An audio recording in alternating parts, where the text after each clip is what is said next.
Hello and welcome and most welcome यो छोटा मोटा सा चैनल जिसका नाम है इंग्लिश मीडियम। और वो आज घड़ी आ गई है।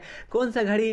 फास्ट ट्रैक का कि MI बैंड है? वो घड़ी नहीं, वो आपकी एग्ज़ाम की घड़ी आ चुकी है। और जिसमें हम लोग इस वीडियो में कंप्लीट हम लोग रिविजन्स करने वाले हैं। तो कैसा लगेगा हमारा रिविज़न? बहुत यूनिक, क्योंकि हमारा कंटेंट ही सबसे ज़्यादा यूनिक है जो आपको पूरे यूट्यूब पे नहीं मिलेगा बिहार बोर्ड के लिए। हम लोग रिविज़न इस स्टाइल में करेंगे जिसमें आपका सब्जेक्टिव भी टच हो जाए, ऑब्जेक्टिव भी टच हो जाए और आपका पूरा चैप्टर आपके दिमाग और खून में सब जगह दौड़ने लगेंगे। देखिए, हम लोग पढ़ेंगे कम, कि हम लोग ऑब्जेक्टिव नहीं पढ़ने वाले ना, तो हम लोग सब्जेक्टिव क्वेश्चन से वैसे डिस्कस का कोई फायदा नहीं है। आपका दिमाग का बस टेंशन बढ़ेगा। तो हम लोग इजी वे में माइंड मैप से पढ़ेंगे। ऐसा नहीं कि माइंड मैप बस ऊपर ऊपर चीज़ें हैं, बहुत डिटेल में है लेकिन बहुत अच्छे चीज़ों में है। बहुत आप तो दिख ही जाएगा कुछ देर पहले। इसलिए इस वीडियो को आपको कुछ नहीं करना है, ना आपको कॉपी पेन कुछ लेकर नहीं बैठना है। सिर्फ और सिर्फ क्या, कान में 2 ढक्कन लगा लीजिए, बोले तो आपका डॉक्टर वाला इसका तो इसको मतलब कि आपका अपना ईयरफोन लगा लीजिए और कहीं शांति से जाकर बैठ जाइए।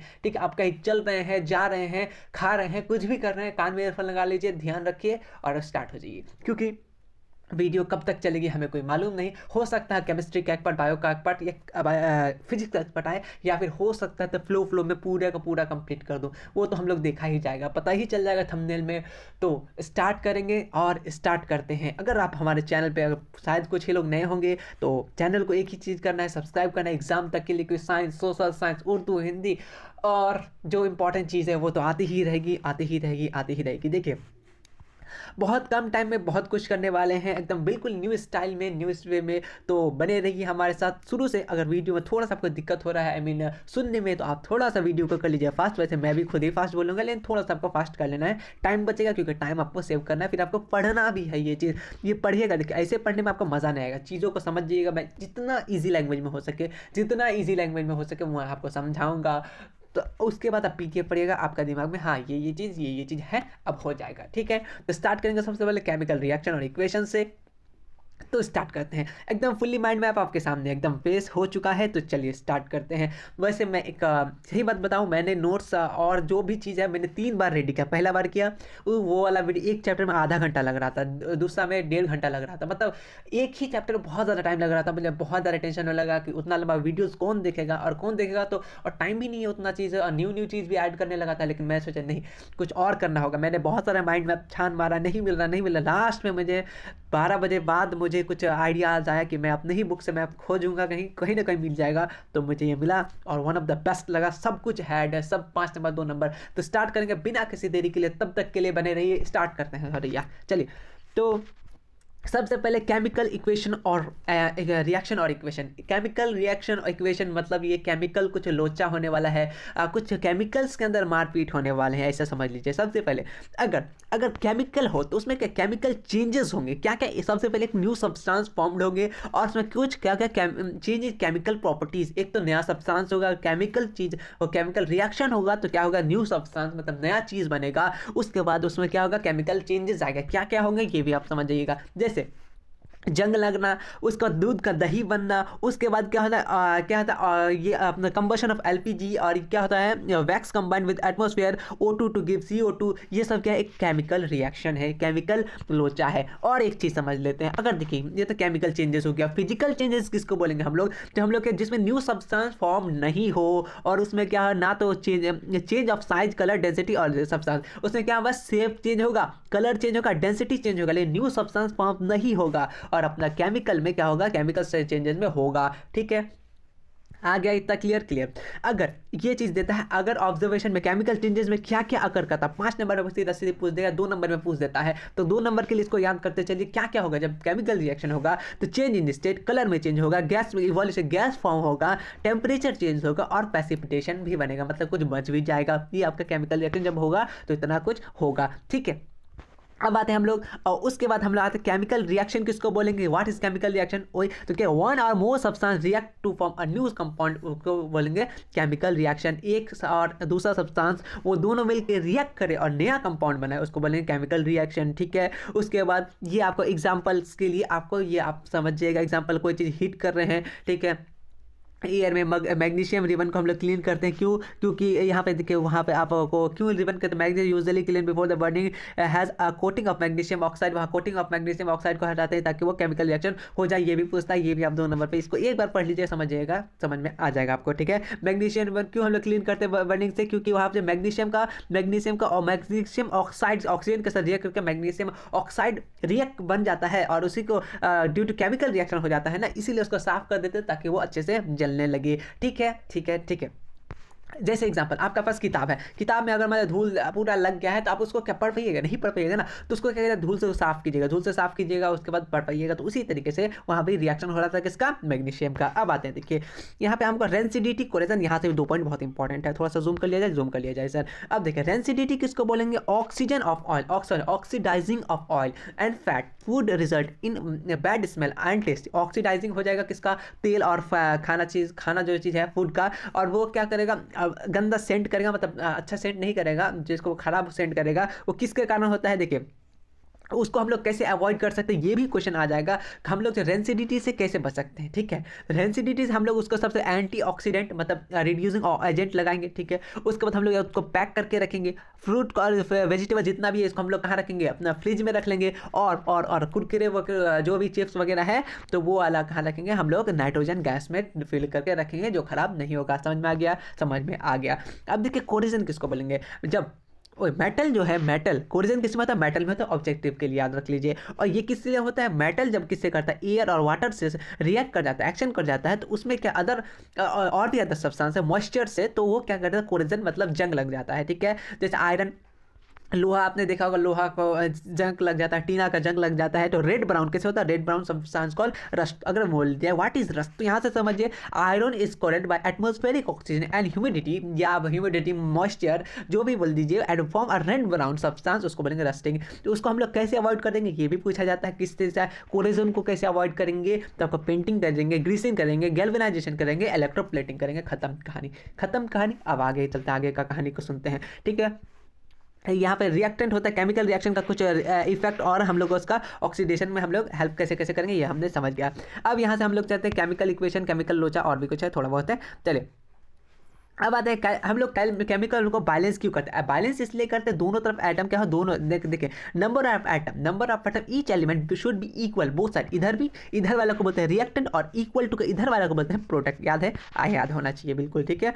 देखिए जैसे जैसे जैसे ये जो है आपका PPO है, ये क्या रिएक्टेंट है, ये जो बना ये हो गया प्रोडक्ट है, ठीक है। Follow the law of conservation of mass, ये कौन सा लॉ फॉलो करता है? Law of conservation of mass, हमेशा याद रखिएगा, ठीक है। केमिकल इक्वेशन को हम लोग लिखते हैं, क्यों करते हैं उसको? देखिए स्केलेटल सिस्टम, नंबर जो है, नंबर ऑफ एटम जो लिखते हैं बैलेंस में बोथ साइड में, उसको बोलते हैं, वो क्या होता है? Are not equal. Balance chemical किसको बोलते हैं? बैलेंस केमिकल जो दोनों साइड इक्वल हो, अरे इधर एक है तो इधर भी एक रहेगा। स्केलेटल में क्या होगा? दोनों साइड इक्वल नहीं होगा, ठीक है, उसको हम लोग इक्वल करते हैं। देखिए केमिकल इक्वेशन हम लोग किसका इक्वेशन के लिए हम लोग क्या सिंबल्स का हेल्प लेते हैं, जिसको हम लोग केमिकल फार्मूला को रिप्रेजेंट करते हैं। देखिए किसको? It is symbol represent chemical reaction, symbol with formula. जैसे फिजिकल के लिए देखिए, मान लीजिए गैस है तो G लिख देते हैं, लिक्विड है तो L लिख लेते हैं, अगर एक्वा सॉल्यूशन है तो AQ लिख लेते हैं। मतलब रिप्रेजेंट करें, केमिकल रिएक्शन को रिप्रेजेंट करने के लिए सब हम लोग इस्तेमाल करते हैं। ये पेज आपको फुल्ली क्लियर हो गया होगा, ठीक है। अब इसका टाइप्स पे चलते हैं और बहुत कम टाइम पे हम लोग रिविजन करेंगे, ठीक।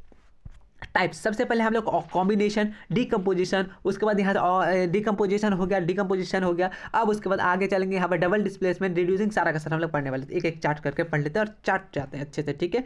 तो सबसे पहले हम लोग कहाँ चलते हैं? यहाँ पे चलते हैं केमिकल कॉम्बिनेशन रिएक्शन। वही थोड़ा सा जूम कर लो बाबा। कॉम्बिनेशन रिएक्शन का 2 एलिमेंट और कंपाउंड कंबाइन, 2 एलिमेंट जब कंबाइन होगा एक बनाएगा, एक चीज़ बनाएगा। जैसे ए और बी दोनों सिंगल थे, बाद में आके लोग मिंगल हो गए, तो ये क्या होगा? कॉम्बिनेशन, जुड़ गए आपस में, ठीक है। समझ में आ गया, ठीक है। उसके बाद थोड़ा सा ये पहले डिकम्पोजिशन रिएक्शन किसको बोलेंगे? दोनों में फिर कुछ बातें गड़बड़ हो गई, मतलब कि ए भी तो ठीक थे, कुछ उनके सहेली ने या उनके दोस्त ने लड़के के कुछ उन दोनों के खिलाफ भड़का दिया, फिर से जा तुम अपना रास्ता, दोनों अलग हो गए। तो बस यही अपना डिकम्पोजिशन मतलब बट गया, ठीक है। इनका बढ़ गया। देखिए वन कंपाउंड जो रिएक्टेंट था वो अलग ब्रेक डाउन हो जाएगा, सीधा सीधी क्या कर रहा है, ब्रेक टूट जाएगा। जैसे Fe2SO4 ये टूट गया अलग अलग प्रोडक्ट में, इसको देखेंगे, इसको बोलेंगे कि हम लोग डिकम्पोजिशन। और देखिए डिकम्पोजिशन रिएक्शन जो भी होता है वो ऑलवेज इंडोथर्मिक। इंडोथर्मिक बोले तो इन मतलब होता है अंदर, यानी अंदर हीट अब्सॉर्ब करी, हो गया अपना इंडोथर्मिक रिएक्शन। आगे पढ़ेंगे इंडोथर्मिक रिएक्शन, वो सब चिंता ना कीजिए, अभी पढ़ लेते हैं। देखिए अब इंडोथर्मिक टर्म समझ गए, इंडोथर्मिक किसको बोले, अब ये समझा था। इंडोथर्मिक जो हीट अब्सॉर्ब करे, सीधा से इन मतलब होता है अंदर, ऐसे याद रखें। इंडो ये ईएन है, बस यही याद रखें। इन मतलब अंदर, बोलने ही लग रहा अंदर की तरफ जा रहा है आवाज, तो ये इंडोथर्मिक जो हीट अब्सॉर्ब्ड हो। एक्सोथर्मिक, एक्सो बाहर निकल रहा है, बोलने ही बाहर निकल रहा है, तो क्या हीट प्रोड्यूस, हीट क्या प्रोड्यूस कर रहा है, ठीक है, ये एक्सोथर्मिक रिएक्शन, ठीक है। यहाँ से ऑब्जेक्टिव के लिए रेस्पिरेशन ऑफ डाइजेशन एंड रेस्पिड्यूसिंग डाइजेशन, ये जो होता है ये किस कौन टाइप का प्रोसेस है, एक्सोथर्मिक रिएक्शन है, ठीक है। उसका ब्रेक डाउन ऑफ फूड किस टाइप का प्रोसेस है, एक्सोथर्मिक प्रोसेस है। ग्लूकोज जो O2 रिलीज करता है किस टाइप का प्रोसेस है, ये भी एक्सोथर्मिक रिएक्शन है। बस समझ में आ गया, समझ में आ गया, समझ में आ गया, ठीक है, हमें बिल्कुल समझ में आ गया। अब आगे कहाँ चलते हैं हम लोग, चले देखिए डिकम्पोजिशन का ना अलग अलग टाइप होता है। डिकम्पोजिशन का 3 टाइप होता है, क्या क्या, एक होता है thermal decomposition, electrolytic decomposition, photo electric. Simple simple है, नाम से थर्मल मतलब ही होता है हीट, सीधा सीधी याद रखिए क्या होता है हीट। थर्मल मतलब होता है हीट। तो डिकम्पोजिशन का टाइप पर है thermal decomposition, a single component break down into 2 element compound on heating. जब दोनों को मान लीजिए आप और आपके दोस्त हैं, मतलब वो वाले दोस्त नहीं, ठीक है, उन दोनों पे क्या क्या हीट पैदा हो गया। हीट मतलब गुस्सा, बहुत ज़्यादा गुस्सा आ गया, तो गुस्सा में होता है ना टेम्पर हाई हो जाना, तो टेम्पर हाई हो गया, गुस्सा में एकदम दोनों के मुंह हाथ लाल। अब दोनों क्या क्या, अब तुम अपना रास्ते जाओ, तुम अपना रास्ता, तो दोनों अलग अलग हो गया, किसके मदद से, वो हीटिंग ऑन हीटिंग, कोई आग लगा दिया दोनों के बीच में, वो वाला आग नहीं, मतलब कि बातों से आग लगाने वाला बात, तो वो वाला हो गया आपका thermal decomposition. Electricity electrolytic decomposition, नाम सुन के कैसा लग रहा है, कोई इलेक्ट्रिसिटी आ रहा है, तो वो इसी तरीके से। And reactant break down, reactant को ब्रेक, रिएक्टेंट इधर वाला को रिएक्टेंट बोलते हैं, याद रखिएगा, इधर वाला को प्रोटेक्ट। इलेक्ट्रिसिटी से अब दोनों को करंट लगा के अलग अलग कर देते हैं। जैसे मूवी में दिखाया जाता है ना कि जो हीरोइन को नहीं ले पाता है, तो मतलब उनके अब्बा, जो हीरोइन का अब्बा, वो क्या करते हैं, हीरो को अक्सर करंट में कहीं तेजाब में लटका देते हैं या कहीं टपका देते हैं, तो समझ जाइए कि उनको क्या करंट में लगा दिया, तो वो क्या हो गया अपना इलेक्ट्रोलाइटिक। अब होता है फोटोलाइटिक, फोटो मतलब होता है लाइट, मतलब लाइट, सनलाइट। देखिए अब हम लोग कोई चीज़ सनलाइट के इसमें तोड़ते हैं, आपका वन ऑफ द बेस्ट यहाँ से ऑब्जेक्टिव बनता है, यहाँ से पूछा जाता है कि जो AgBr जो हम लोग सनलाइट में लगते हैं, सनलाइट में लगते हैं, तो वो क्या करता है, वो टूट जाता है AgBr में, ठीक है। आपने ये सिल्वर क्लोराइड में देखा होगा, तो सिल्वर क्लोराइड है ये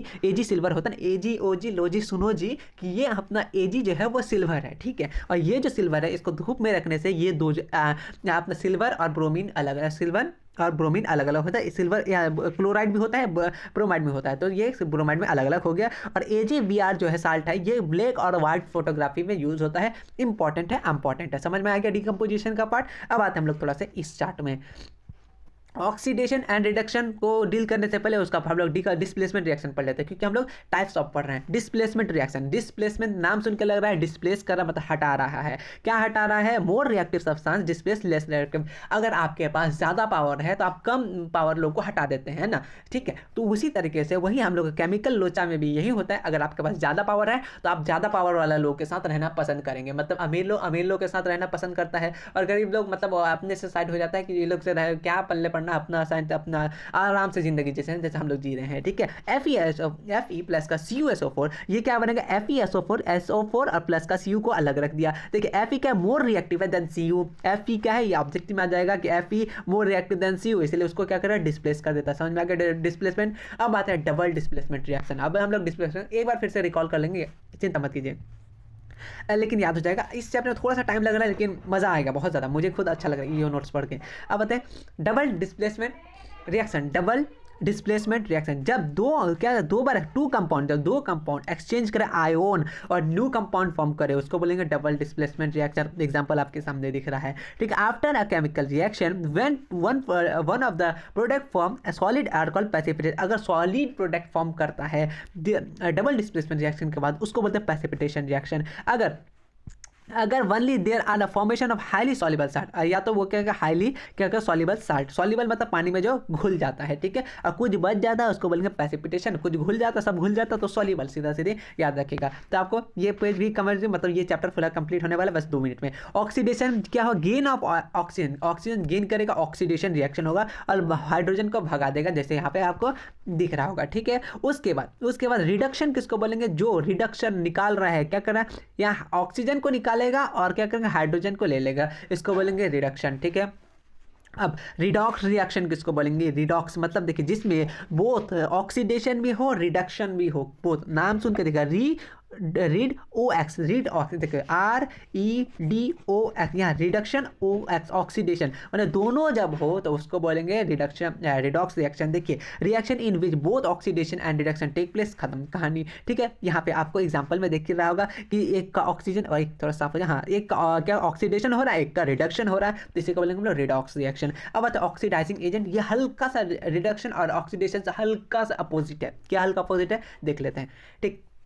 ऑक्सीडाइजिंग जो एलिमेंट है एजेंट है, देखिए एजेंट क्या करता है, एजेंट का क्या काम है, वो क्या करेगा दूसरे को ऑक्सीजन दे देगा और खुद हाइड्रोजन ले लेगा, ठीक है। मान लीजिए मैं LIC का एजेंट हूँ, ठीक है, तो हम अपना क्या ID से जोड़ देते हैं और हम नॉर्मल बन जाते हैं इंसान। कोई देखिए आजकल तुम अपना ID से सबको जोड़ो और तुमको प्रॉफिट मिलेगा, तो वही काम यहाँ पे एजेंट लोग कर रहे हैं। तो एजेंट का क्या काम होता है, दूसरे को, जैसे ऑक्सीडाइजिंग एजेंट तो दूसरे को ऑक्सीडाइज करेगा और खुद हाइड्रोजन ले लेगा, समझिए इसको बोलेंगे ऑक्सीडाइजिंग। और रिड्यूसिंग एजेंट से, इसका नाम क्या, रिड्यूसिंग एजेंट, और ये क्या करेगा शब्द को क्या करेगा रिड्यूस करेगा और खुद ऑक्सीडाइज होगा, सबको निकाल देगा, खुद जेल में बंद हो जाएगा। तो वही कर रहा है सब्सटेंस गिव हाइड्रोजन, सबको गिव हाइड्रोजन अपना दे देगा और खुद ऑक्सीजन ले लेगा, जस्ट इसके एजेंट में याद रखना है। तो हम लोग ये चैप्टर का पूरा कंप्लीट कर चुके हैं मात्र बहुत कम टाइम पे, ठीक है।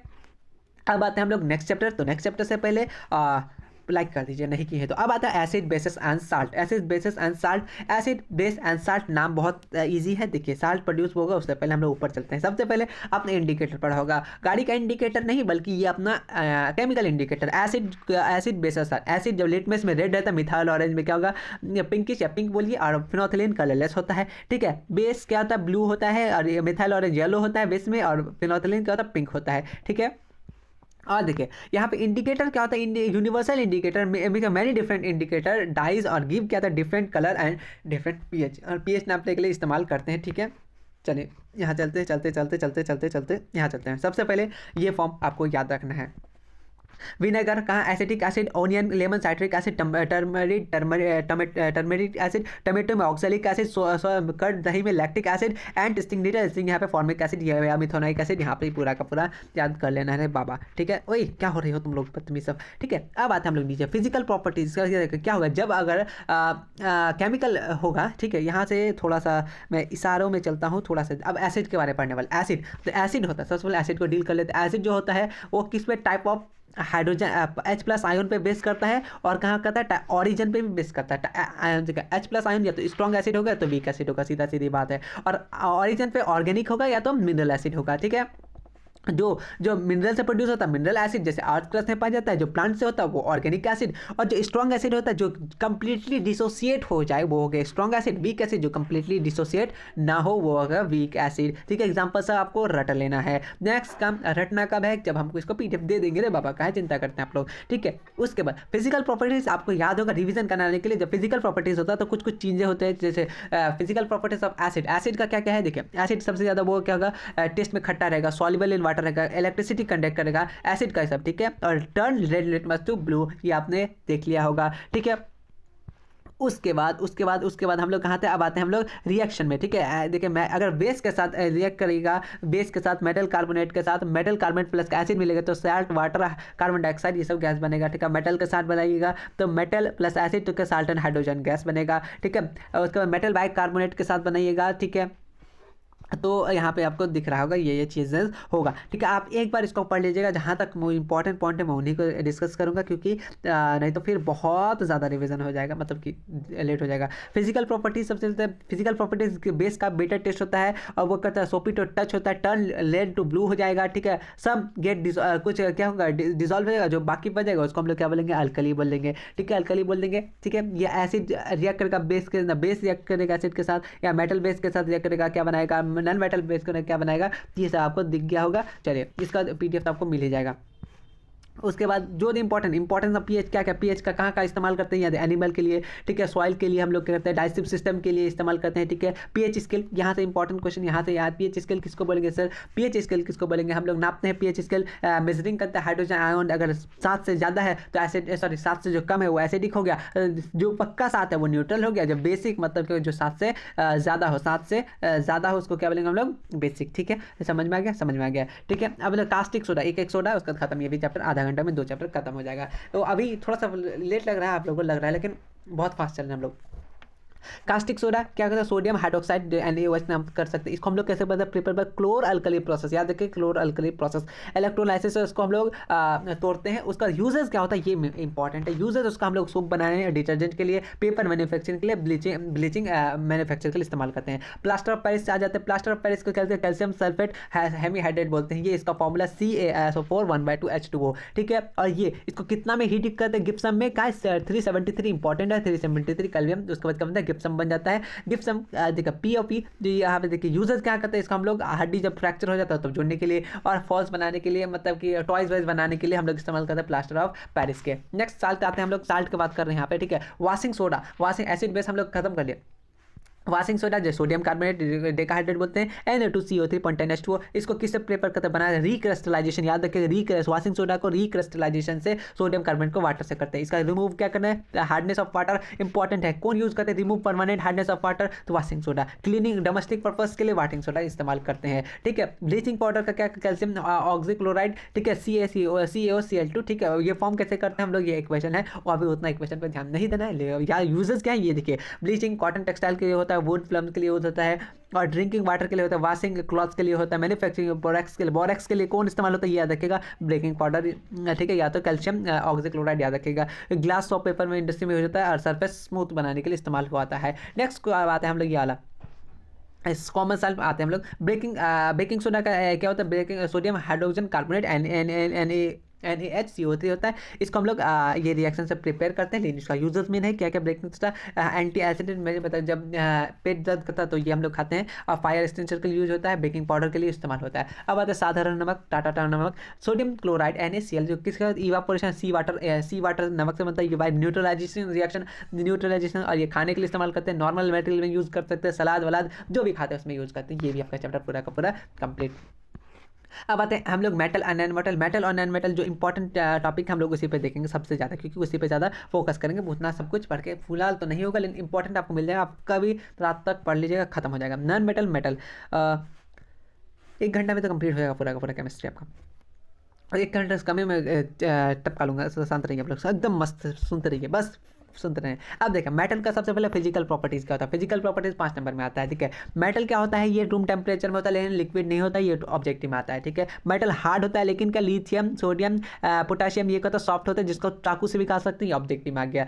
सो शाइनी होता है, ठीक है, और ये जैसे एग्जाम्पल गोल्ड हो गया, लेकिन एक्सेप्ट सोडियम क्या होता है, वो शाइनी नहीं होता, याद हो गया। इसका हाई मेल्टिंग होता है, लेकिन गैलियम और सीजियम का लो मेल्टिंग पॉइंट होता है, याद रखिएगा। मेलिबिलिटी होगा, ठीक है, जो क्या करेगा वो मारेंगे तो थिन सेट में कन्वर्ट हो जाएगा। डक्टाइल जो क्या करेगा उसको थिन वायर में कन्वर्ट कर सकते हैं। गुड कंडक्टर किसको बोलेंगे हम लोग, गुड कंडक्टर किसको बोलेंगे, गुड कंडक्टर पर heat and electricity. Silver is the best conductor, याद रखिएगा, सिल्वर का बेस्ट कंडक्टर है। लीड का है पुअर कंडक्टर है, और है हाई टेंसाइल, जैसे लिथियम सोडियम पोटेशियम का लो मेल्टिंग पॉइंट होता है, याद रखिए। सनसोलर जो इसको पीटने पे आवाज निकले, ठन ठन ठन ठन ठन ठन ताना चलती है क्या 9 से 12, अभी 9 से 12 बिल्कुल हम लोग का एग्जाम है ना, फर्स्ट सिटिंग वाला। अब आते हैं नेक्स्ट टॉपिक पे। अब देखिए फिजिकल प्रॉपर्टीज किसका बात करें, मेटल का। अब हम लोग नॉन मेटल का भी बात करेंगे, लेकिन उससे पहले हम लोग थोड़ा सा पढ़ लेते हैं मेटल और नॉन मेटल का, थोड़ा सा 1 मिनट दीजिए हमको, ठीक है। तो मेटल को जल्दी से जल्दी कंप्लीट करेंगे। देखिए केमिकल प्रॉपर्टीज देखिए, रिएक्ट मेटल जिसके साथ रिएक्ट करेगा वही दिया हुआ है। मेटल के साथ ऑक्सीजन के लिए मेटल ऑक्साइड जो बेसिक होता है, नेचर होता है। मोस्ट मेटेलिक ऑक्साइड और बेसिक इन नेचर, ज़्यादातर क्या होता है metallic oxide basic in nature, सब मेटल ऑक्साइड एम्फोटिक ऑक्साइड बोलते हैं, जो किससे रिएक्ट, देखिए एम्फोटिक ऑक्साइड जो किसको बोलेंगे, जो एसिड के साथ भी रिएक्ट कर जाएगा, बेस के साथ भी रिएक्ट कर जाएगा। जैसे एग्जाम्पल जिंक ऑक्साइड और एल्यूमिनियम ऑक्साइड, ये सब क्या एम्फोटिक ऑक्साइड है। इंपॉर्टेंट है 5 मार्क्स, मतलब तो ऑब्जेक्टिव के लिए सब्जेक्टिवली इंपॉर्टेंट है। मेटलॉइड किसको बोलेंगे, एग्जांपल है कि जो दोनों प्रॉपर्टीज सोच गए, मेटल का भी नॉन मेटल का। एग्जांपल SiGe SP AS, ये 3 4 रट लीजिए। मेटलॉइड के लिए which of the following metalloid आ जाएगा, ठीक है, उस नॉन मेटल के लिए आता है, जो क्या कर नॉन मेटल का गेन इलेक्ट्रॉन करे फ्रॉम एनायन से, ठीक है। नेक्स्ट आप फिजिकल प्रॉपर्टीज आते हैं, केमिकल प्रॉपर्टीज भी पढ़ लेंगे। हाँ, नॉन मेटल जो होता है वो सॉलिड और गैस में होता है, लेकिन लिक्विड का ब्रोमीन का लिक्विड में भी पाया जाता है, एक्सेप्शन है, याद रखना है, ठीक है। इसको क्या कहते हैं, इसको जो ही आप मारेगा टूट जाएगा, ठीक है। ये तो ना चमकीला होता है, ना चमकीला नहीं होता है, लेकिन क्या होता है यहाँ पे आयोडीन होता है, आयोडीन चमकीला होता है, याद रखिएगा। लो मेल्टिंग पॉइंट और बॉइलिंग पॉइंट होता है, ना तो वो बचता है, ना मारेंगे तो not malleable, not ductile, bad conductor होता है, लेकिन क्या होता है एलोट्रॉप्स ऑफ कार्बन, जैसे ग्रेफाइट हो गया, ये सब क्या ग्रेफाइट क्या कंडक्ट कर सकता है, ठीक है। लो हैव वेरी लो डेंसिटी होने वाला है, सीधा सीधी याद रखेगा। जो मेटल का होगा नॉन मेटल का नो हो जाएगा, लेकिन एक्सेप्शन आपको लिखने का जरूरत नहीं, एक्सेप्शन अगर डिफरेंस बोले तो, ठीक है। अब आते हैं केमिकल, ठीक है। देखिए ये रिएक्शन करेगा कि इसका नॉन मेटल ऑक्साइड का, तो नॉन मेटेलिक ऑक्साइड बनेगा। Most of the non metallic oxide वो एसिडिक इन नेचर होता है, इंपॉर्टेंट ऑब्जेक्टिव के लिए। सब non metallic oxide and nature क्या होता है, नेचुरल इन नेचर होता है, जैसे ये आपको याद रखना है। Non metallic react with acid, non metal do not react with acid and water, non metal जो है वो किससे रिएक्ट नहीं करता, एसिड और वाटर से। और ये भी और थोड़ा बहुत है क्या ना। चलिए यहाँ पे आपको रिएक्टिव सीरीज देखना मिल रहा है, बहुत इंपॉर्टेंट है। करीना, कार, मांगे, अल्टोजैन, फरारी, फिर भी है क्यों, मिली, मरकरी, सिल्वर, ऑडी, ठीक है। ये आपको याद रखना है, most reactive series, high reactive series, ठीक है। और एक्वा रीजन, देखिए यहाँ से एक ऑब्जेक्टिव यहाँ से बनता है, इसलिए मैं एक्वा रीजन किसको बोलेंगे, mix concentrated hydrochloric acid and acid nitric acid in ratio 3:1, it can dissolve gold को भी डिजॉल्व कर सकता है, पिघला सकता है, ठीक है। ये भी याद रखेगा, ठीक है। उसके बाद और कुछ इस पेज में मुझे कुछ उस टाइप के नहीं पॉइंट्स दिखे, लेकिन आप इसको एक बार करके पूरा पढ़ लीजिएगा, नहीं तो वीडियोस बहुत ज़्यादा लंबा हो जाएगा। जो मेन है मैं उसी को ज़्यादा फोकस करूँगा, ठीक है। चलिए ये एग्जाम्पल है। अब आते हैं चैप्टर नंबर 4 आ जाते हैं। कार्बन इट्स कंपाउंड बहुत इसमें कुछ चीज़ें बहुत ज़्यादा ध्यान देना है। वैसे बॉन्ड इससे इधर हम लोग कुछ ज़्यादा ध्यान नहीं देंगे, क्योंकि देखिए 50% तो बनाना ही है, उतना दिमाग लगा के कोई फायदा नहीं है। यहाँ double bond, triple bond, ethane, methane अभी वो सब नहीं करना है। जो टॉपिक है उसको सबसे पहले कर लेते हैं। यहाँ से हम देखिए, यहाँ से इथेन, मीथेन का, प्रोपेन का, CnH2, ये सब अल्कीन, अल्काइन, ये तो तीनों भाई को याद रख लीजिएगा। तीनों भाई बहुत ज़्यादा पूछा जाना है कि अल्कीन सीरीज CnH2-2। उसके बाद है अल्कीन सीरीज, तो ये अल्काइन है, अल्कीन है और अल्केन है। ये तीनों का फॉर्मूला आपको सामने नजर आ रहा है। इस नज़र को नज़र बना के नज़र की नज़र ना लगे, उस नज़र से याद कीजिए जिसको इसको नज़र ना लगे, ठीक है। इसको याद कर लीजिए, सीधा सीधी बात खत्म है, ठीक। प्रोपेन का, हेक्सेन का, इसमें से कुछ इथेन, मीथेन का याद रखिए। प्रोपेन का C3H4, ये सब कुछ ही याद करना है। जो ऑक्टेन जो आपने PYQ में देखे हो या हमने कराया हो, लेकिन ये इंपॉर्टेंट है, ये तीनों भाई को नहीं बोलने का, ठीक है। एलोट्रॉप्स किसको बोलेंगे सर, सीधा सीधे बोलिए। सम एलिमेंट, जो कुछ एलिमेंट है वो क्या अगर डिफरेंट फॉर्म ऑफ नेचर, लेकिन वो क्या कहता है उसका फिजिकल द्वारा, मतलब हम लोग मार पीट के दूसरा बना देते हैं, उसको बोलेंगे एलोट्रॉप्स बोलेंगे। और 3 चीज़ बहुत नब्दा बस, अपना डायमंड भैया, ग्रेफाइट भैया, फ्लोरीन भैया। डायमंड जो है वो ज्वेलरीज में यूज होता है, उसमें क्या होता है वो 4 अदर कार्बन एटम से क्या होता है कंबाइन करके एक रिजिड स्ट्रक्चर बना देता है, हार्ड और सानी सब्सटेंस बना देता है, जो ज्वेलरी में और कटिंग में भी इस्तेमाल करता है डायमंड का। ग्रेफाइट क्या होता है, ये भी कार्बन एटम से बनता है और ये क्या होता है कंडक्ट इलेक्ट्रिसिटी करता है, ठीक है, और स्मूथ स्लीपी सरफेस भी बनाता है, ये ग्रेफाइट हो गया। फ्लोरीन भैया क्या है, उनके बारे में तारीफ में कुछ पढ़ लेते हैं। फ्लोरीन जो C60 carbon atom arrange in a shape of football बना दीजिए, फ्लोरीन बन जाएगा। F से फुटबॉल, F से फ्लोरीन, जिंदाबाद। आइसोमेरिज्म किसको बोलेंगे, आइसोमेरिज्म, चलिए मॉलिक्यूलर फॉर्मूला आजा भाई। हाँ, molecular formula same, but molecular formula same होगा, बट क्या होगा, compound structure of compound different हो जाएगा। जैसे आपको ब्यूटेन और आइसोमेरिज्म ऑफ ब्यूटेन अलग अलग, मतलब देखिए ये आपको पूछा what is isomerism, what do understand by isomerism, तो आपको यही बोलना है मॉलिक्यूलर फॉर्मूला जिसका सेम हो लेकिन स्ट्रक्चर अलग अलग हो। देखिए जैसे ये आपका क्या है, ब्यूटेन का एग्जाम्पल है, लेकिन इसका स्ट्रक्चर बस एक और लाठी खींच के नीचे लगा दे, इसका स्ट्रक्चर देखिए, फॉर्मूला सेम है, स्ट्रक्चर अलग अलग है, फॉर्मूला सेम, स्ट्रक्चर अलग। आइसोमेरिज्म जिंदाबाद। इधर हम लोग ट्रिपल बॉन्ड, कोवेलेंट बॉन्ड, ये सब अलाना फलाना ढिमकाना बॉन्ड, वो सब अभी नहीं पढ़ने वाले हैं। जो अभी ज़्यादा से ज़्यादा आपको याद रखना है, सबसे पहले फंक्शनल ग्रुप से ज़्यादा वेर माई पेंटोल ये ठीक है। यहाँ से फंक्शनल ग्रुप आपको बिल्कुल रटे होना चाहिए। एल्कोहल OH ग्रुप से आता है, एल्डिहाइड CHO, ये केटोन ग्रुप से हो गया, कार्बोक्सिलिक ग्रुप से हो गया, डबल बॉन्ड, ट्रिपल बॉन्ड, ठीक है। ट्रिपल बॉन्ड में ऐसा 3 को ऐसे रहेगा, डबल बॉन्ड में ऐसे रहेगा, बस यही तो आपको देखना है। जैसे आपको वही दिखना रहा, 11111 आपके यहाँ 11 दो को ऐसे है, 111 ऐसे ऐसे ऐसे है, बस ऐसे ऐसे खत्म है, ठीक है। डॉट स्ट्रक्चर में भी कभी कभी दे देता है अगर उनका दिमाग हिलावर है, वरना उम्मीद है नहीं हिलावर है, बच्चे के साथ जुल्म ना करें, क्योंकि ये चैप्टर बहुत कम ही लोग देखते हैं, ठीक है। देखिए फ्री स्टेट कंबाइन स्टेट, ये भी यहाँ से ऑब्जेक्टिव आता है। डायमंड कैसे फ्री स्टेट में पाया जाता है, ग्रेफाइट कोल भी पाया जाता है, ठीक है। कंबाइन अर्थ क्रस्ट में कितना डायमंड, अर्थ क्रस्ट में 0.2%, याद रखिए। एटमॉस्फेयर में 0.03% में पाया जाता है। कार्बन अकर बोले कार्बन अकर इन अर्थ क्रस्ट तो 0.02%, अगर एटमॉस्फेयर बोले तो 0.03%। ऑब्जेक्टिव के लिए इंपॉर्टेंट है,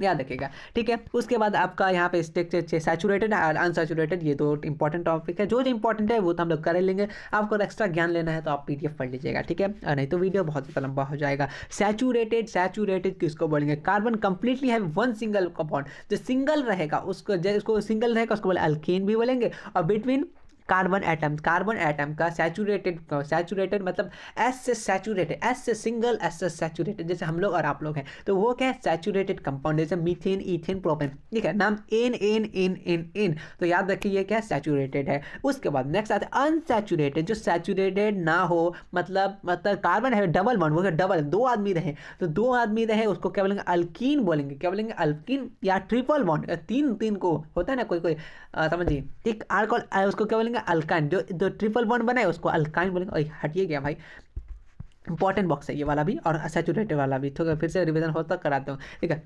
कार्बन कंपाउंड, ऐसा कार्बन का जो डबल बॉन्ड बनाए उसको बोले अल्कीन, और जो ट्रिपल बॉन्ड उसका अल्काइन, जो कार्बन आइटम के साथ अलग बॉन्ड बनाए तो वो क्या हो गया अपना इथीन और इथाइन हो गया। ये सब अनसैचुरेटेड। सैचुरेटेड जो सिंगल हो अपना, ठीक है, सिंगल मिंगल मस्त एकदम घूम फिर रहा है, तो वो कार्बन आइटम के साथ मीथेन, ईथेन, प्रोपेन, ये आपको समझ में आ गया, ठीक है। चलिए अब एरोमेटिक कंपाउंड किसको बोलेंगे, cyclic compound which alternate single bond. देखिए अल्टरनेट मतलब एक है फिर एक नहीं, एक दिन खाली, जैसे आपका ट्यूशन होता है अल्टरनेट, एक दिन है एक दिन नहीं है, एक दिन है एक दिन नहीं है, तो वही है और कुछ नहीं है। बेंजीन का याद रखिएगा C6 अरे सी भाई C6 और H6 याद, बेंजीन का फॉर्मूला याद रखिए C6H6 इंपॉर्टेंट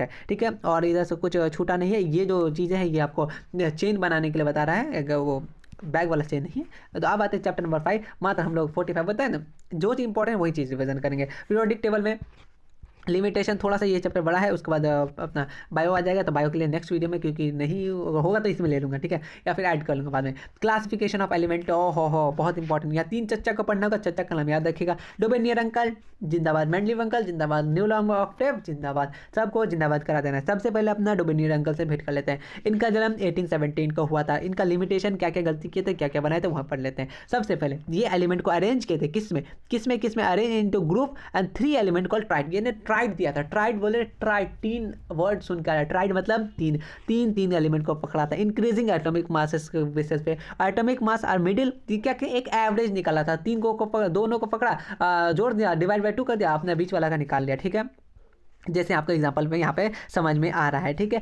लेकिन ये कहाँ तक चला, ये क्या कर देखिए, could not identify only 3 tried, they are not available known as element, देखिए वो ज़्यादातर उनका नहीं चला, ठीक है, उनका ये जो जबदबा है वो ज़्यादा तक नहीं चला, ठीक है।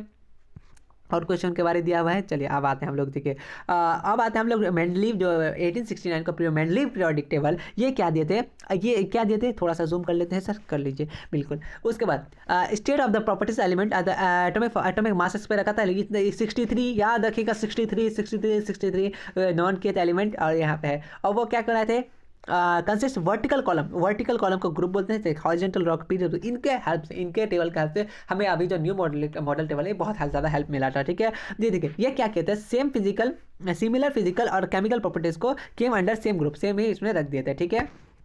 अब आते हैं इनका क्या क्या मेरिट्स था। देखिए इनका मेरिट्स यहाँ तो, अरे भाई जल्दी आ जाओ थोड़ा सा, ही लेफ्ट सम, ये क्या वो क्या कहते हैं, कुछ ब्लैक स्पेस मतलब खाली जगह छोड़ दिए थे, कुछ डिस्कवर्ड होगा इसलिए वो रख दिए थे, बहुत अच्छा था, ठीक है। और इंपॉर्टेंट चीज़ आ रहा ही डिस्कवर्ड, बाद में ये क्या हुआ, नेम्ड एज अ इका बोरॉन, इका एल्युमिनियम एंड इका सिलिकॉन, ठीक है, ये सिलिकॉन याद रखिएगा। ये सब क्या कहते हैं डिस्कवर्ड करने के लिए प्रीपेड, वो देखिए इका वो जगह खाली रख देता अपने इसमें। Noble gas discovered letter could not be place without disturbing, वो क्या कहते हैं नोबल गैस होगा, इसलिए विदाउट किसी मतलब कि आप पूरा टेबल में खाना लगा दिया और कोई आएगा तो कहाँ से एडजस्ट कीजिएगा, इसलिए वो खाली भी रखे थे, वो मेरिट्स था, मतलब एक इंपॉर्टेंट अच्छा था, ठीक है।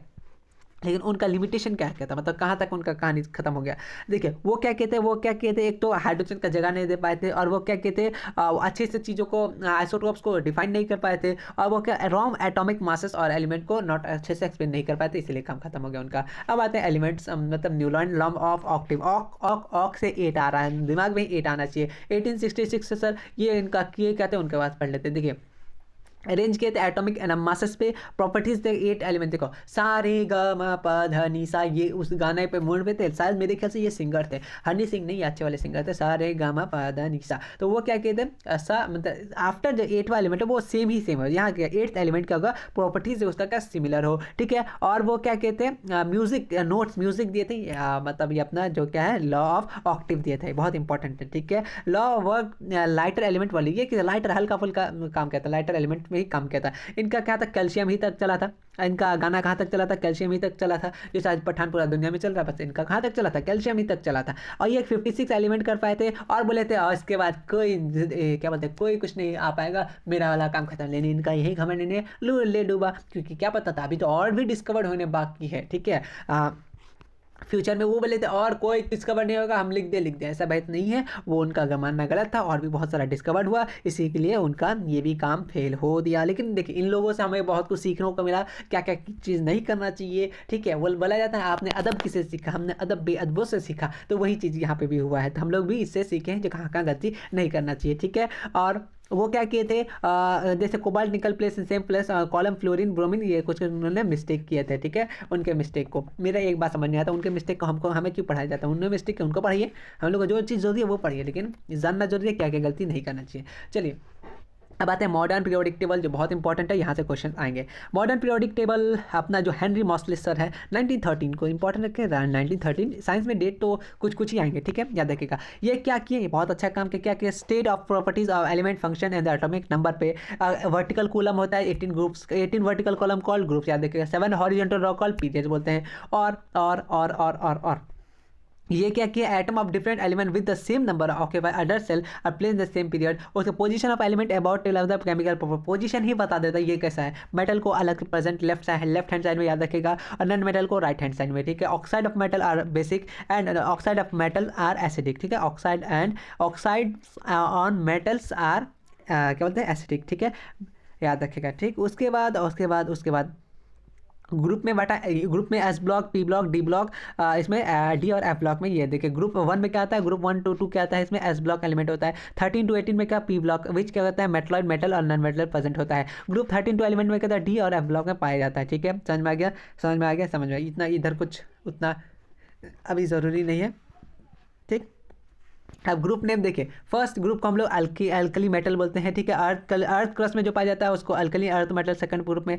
ब्रोमीन फैमिली कहाँ पर रहता है, 13 में मिलना है आपको तो चल जाएगा, 12th में 11th में मिलना ही है। कार्बन फैमिली 14 ग्रुप में, नाइट्रोजन फैमिली 15 ग्रुप में, होलोजन 17 ग्रुप याद रखिएगा, ये नोबल गैस 18 ग्रुप याद रखना है, ठीक है। Atomic size, meaning, periodic table, ये पूरा का पूरा आपको वैलेंसी चीज़ है। मेटेलिक कैरेक्टर ये इंपॉर्टेंट नहीं है अभी फिलहाल, आपको सीधा सीधी जितना इंपॉर्टेंट था हमने वो चीज़ करा लिया, तो हमने सिर्फ 40 मिनट में पूरा का पूरा ये आपका पीरियोडिक टेबल दिख गया। ये पीरियोडिक टेबल है, नंबर ग्रुप, इंक्रीज डिक्रीज है क्या देख लेते हैं, देखिए हाँ यहाँ थोड़ा सा इंपॉर्टेंट है, मैं ये अगर देखिए एटॉमिक साइज डिक्रीज करेगा लेफ्ट टू राइट जाएंगे पीरियोडिक टेबल में, due to increasing nuclear changes के कारण एटॉमिक क्या होगा, एटॉमिक साइज क्या होगा, डिक्रीज करेगा, और डाउन जाएंगे तो क्या होगा, एटॉमिक साइज इंक्रीज करेगा, ठीक, ये याद रखना है। उसके बाद वैलेंसी जो है हम लोग क्या करेगा यहाँ चेंज एज पीरियड, ये चीज़ चेंज होगा, ये मेटल ये ज़्यादा atomic size increase left to right decrease करेगा, हमने ऑब्जेक्टिव में तो बताया ही है, आपने शायद नहीं देखा तो ये चार्ट को पढ़ लीजिएगा तो आपका पूरा चटाचट हो जाएगा, ठीक है। तो यहाँ देखिए नॉन मेटालिक और इलेक्ट्रो कैरेक्टर, अगर हम लोग अक्रॉस द पीरियड जाएंगे तो इंक्रीज होगा, और डाउनवर्ड जाएंगे तो क्या करेगा, डिक्रीज करेगा, ठीक है। अगर इधर इंक्रीज कर रहा ना तो इधर डिक्रीज करेगा, इधर इंक्रीज करेगा इधर डिक्रीज करेगा, ऐसे आप याद रख सकते हैं। हम लोग मात्र 40 मिनट में पूरा का पूरा केमिस्ट्री रिवर्जन कर डाला लाइव, हम लोग का क्या दिन का हो चुका है। तो क्या बायो स्टार्ट कर लिया जाए, मे भी कर लिया जाए, ठीक है, मे भी कर लिया जाए। तो अपना सफ़र स्टार्ट करते हैं, फिर से बायो की ओर चलते हैं, क्योंकि रुकेगा नहीं, ठीक है, क्या बोला जाए। ठीक है, चैप्टर नंबर 6 आपको ये चीज़ दिखे, ज़्यादा से ज़्यादा इन चीज़ें मैं ऊपर पर ओवरव्यू दूंगा कि पूरा पूरा लाइन बाय लाइन पढ़ने जाइएगा तो पूरा का पूरा रात निकल जाएगा। रात निकल जाएगा तो वो आपका पूरा का पूरा एग्जाम का सत्यानाश हो जाएगा। मतलब सो नहीं पाइएगा, सोना बहुत ज़्यादा इंपॉर्टेंट है। ऐसा नहीं अभी से सो रहा एकदम मस्ती से रिविजन नहीं करेंगे, ठीक है। थोड़ा थोड़ा हम लोग देखते हुए चलेंगे। सबसे पहले आते हैं हम लोग कहाँ पे जो इंपॉर्टेंट है उसी को डिस्कस करेंगे। बाद बाकी 2 पेज में ही शायद ये भी कन्वर्टेड है हमारा, 2 के पेज में ये भी कंप्लीट हो जाएगा, ठीक है। इनका जो ऊपर ऊपर जो पॉइंट्स है इन पे हम लोग ज़्यादा फोकस करेंगे। तो स्टार्ट करते हैं। काहे हैंग करने लगा रहे भाई, चलिए। सबसे पहले लाइक कर दीजिए। चलिए, लाइफ प्रोसेस न्यूट्रिशन आपने पढ़ा होगा। न्यूट्रिशन का मतलब क्या होता है, जो खान पान जब लोग खाते हैं, टेक फूड करते हैं और जिससे हम लोग एनर्जी मिलता है अलग अलग फंक्शन के लिए। इसमें 2 टाइप का न्यूट्रिशन होता है। कितना टाइप का होता है? 2 टाइप का न्यूट्रिशन होता है। चलिए, एरो के साथ साथ एक ऑटोट्रॉपिक किसको बोलते हैं हम लोग आगे पढ़ेंगे, और हेटरोट्रॉपिक न्यूट्रिशन, 2 टाइप का न्यूट्रिशन। अब आते हैं ऑटोट्रॉपिक हेटरोट्रॉपिक मतलब हेटेरो मतलब कहता है जो अपना फूड खुद नहीं बनाता हो, इसके पास क्लोरोफिल भी ना हो, ना तो उनके पास सोलर ट्रैप एनर्जी हो, जैसे हम लोग ह्यूमन बींग हो गया, अदर एनिमल, यूनिसेलर ऑर्गेनिज्म। ये क्या हेटरोट्रॉपिक। और ऑटोट्रॉपिक ऑटोमेटिकली वो टकली नहीं बैठी हुई है। और ऑटोट्रॉप न्यूट्रिशन किसको बोलेंगे, जो खुद खाना अपना बनाता है, जैसे ग्रीन प्लांट और साइनोबैक्टीरिया एग्जांपल में। ये तो बहुत एग्जांपल है, बहुत अच्छा नोट्स है, इसलिए मैंने इसको पकड़ा, ठीक है। अब देखिए, अब ऑटोट्रॉपिक न्यूट्रिशन जो प्लांट बनाते हैं वो कैसे बनाते हैं, प्लांट में कैसे। सबसे पहले ये याद रखेगा, plant make their food with the help of CO2, air, water form. इसको फोटो जो प्रोसेस प्लांट खाना बनाता है उसको फोटोसिंथेसिस बोलते हैं। वो लोग 3 इवेंट करता है, क्या क्या। सबसे पहले वो लाइट लेता है, कहाँ पे, ऑब्जॉर्व सनलाइट से, क्लोरोफिल की मदद से, ठीक है। उसको कन्वर्जन करता है लाइट एनर्जी को केमिकल एनर्जी में, फिर वाटर मॉलिक्यूल बन जाता है। उसके बाद reducing of carbon dioxide to carbohydrate में कर देता है, ठीक है, ठीक है। उसके बाद आगे चलते हैं। अब हम लोग हेटरोट्रॉपिक में आ गए। हेटरोट्रॉपिक जो हम लोग पहले देखिए, हेटरोट्रॉपिक न्यूट्रिशन का देखिए, हेटरोट्रॉपिक न्यूट्रिशन का अलग अलग 3 टाइप का कितना न्यूट्रिशन होता है, याद रखिएगा, एग्जांपल बहुत ज़्यादा इंपॉर्टेंट है। हेटरोट्रॉपिक में सबसे पहले होलोजिक न्यूट्रिशन क्या होता है, जो क्या कहता है, वो कहता है inject complex matter into substance and inject their absorb from the body. एकदम होलोजिक न्यूट्रिशन का example one of the amoeba जिंदाबाद, याद रखिएगा। होलोजिक न्यूट्रिशन का एग्जांपल पूछा जाएगा तो अमीबा होगा। जो इजेक्ट करता है अमीबा कुछ ये सेम का होता है, वो अपना 2 फॉल्स हाथ है, मान लीजिए फॉल्स हाथ है, यहाँ खाना आया तो वो धक से अपना खाना लूट लिया, अपना यहाँ पे न्यूक्लियस हो गया, जो भी बाहर हुआ फिर फेंक के अपना निकल लिया, ठीक है, समझ में आ गया। अब आते हैं सैप्रोफाइटिक न्यूट्रिशन, जो कि डेड और डिक्रेइंग मैटर को खाए, डेड मरा हुआ चीज़ को खाए, ठीक है। और वो क्या करे, वो आउटसाइड द बॉडी और में भी इनसाइड द बॉडी में भी पाया जाता है। अगर आउटसाइड द बॉडी, सॉरी, अगर क्या कहता है, अगर outside of the body. Example याद रखना, yeast, mushroom, bread mould, fungi, bacteria, सब क्या सैप्रोफाइटिक का एग्जाम्पल में है। सैप्रोफाइटिक किसको बोलेंगे, जो डेड डिक्रेइंग मरा हुआ चीज़ को खाएगा, ठीक है। पैरासाइटिक किसको बोलेंगे, जैसे हम लोग खाते हैं पैरासाइटिक न्यूट्रिशन, जो हम लोग क्या खाते हैं, मुंह से खाना खाते हैं, ठीक है। और देखिए, प्लाज्मोडियम किसे कॉजेज में मलेरिया, याद रखिएगा। लीस्टिक ये सब क्या है, होस्ट है, ये सब क्या होस्ट है, होस्ट अवर बॉडी, ठीक है। यह सब याद रखने का, ठीक है। पैरासाइटिक, एक मिनट, मैं पैरासाइटिक मूवमेंट चला गया, माफ़ी से। पैरासाइट जो हम लोग खाना खाते हैं वो मूवमेंट को बोलते हैं, मैं वो पढ़ लिया था मिस्टेक से। यहाँ पैरासाइटिक, वही तो बोले, पैरासाइटिक कहाँ गया, पैरासाइटिक मूवमेंट को बोलेंगे। पैरासाइट्स जो है न्यूट्रिशन, वो क्या है, ऐसा जो अदर ऑर्गेनिज्म को खाए बिना उसको क्या क्या मारे, ठीक है, ठीक है। जैसे प्लाज्मोडियम हो गया, attack of the body of other organism and on their body, inside और इनसाइड में भी रहता है, आउटसाइड में भी रहता है। देखिए, इनसाइड का बोले तो प्लाज्मोडियम हो गया, और अपना आउटसाइड बोले तो अपना जुई जो होता है ना, उसी को बोलते हैं सीधे सीधे। अब आते हैं अपना इजी, यहाँ पे थोड़ा सा पढ़ लेना ज़रूरी, मैं समझ रहा हूँ, ठीक है, कोई दिक्कत नहीं टाइम का, अभी थोड़ा सा लेकिन फिर भी टाइम देखते हुए चलना होगा। उम्मीद है 1-1.5 घंटा तक कंप्लीट हो जाएगा। स्टार्ट फ्रॉम माउथ से करता हुआ, कहाँ बकल कैविटी से, फेरिंग्स, टॉस हुआ, stomach, large intestine, pancreas, liver से गुजरते हुए फिर अपना लार्ज इंटेस्टाइन आता है, फिर एनस से हो गया काम खत्म इसका। फिर आते हैं, देखिए, स्मॉल इंटेस्टाइन क्या करता है, वो क्या होता है, हार्बीवोरस का लॉन्गर होता है, कार्निवोरस का क्या होता है, और क्यों लॉन्गर होता है, याद रखिए, क्योंकि वो क्या होता है, small intestine have digestion of cellulose, herbivorous का लॉन्गर स्मॉल इंटेस्टाइन होता है, उसको सेलुलोज पाया जाता है। Number of finger like projection call villi क्या करता है, surface area of absorption food बढ़ाता है। लार्ज इंटेस्टाइन वाटर एब्जॉर्ब करता है और फ्रॉम अनडाइजेस्ट फूड से, ठीक है, याद रखिएगा, ठीक है।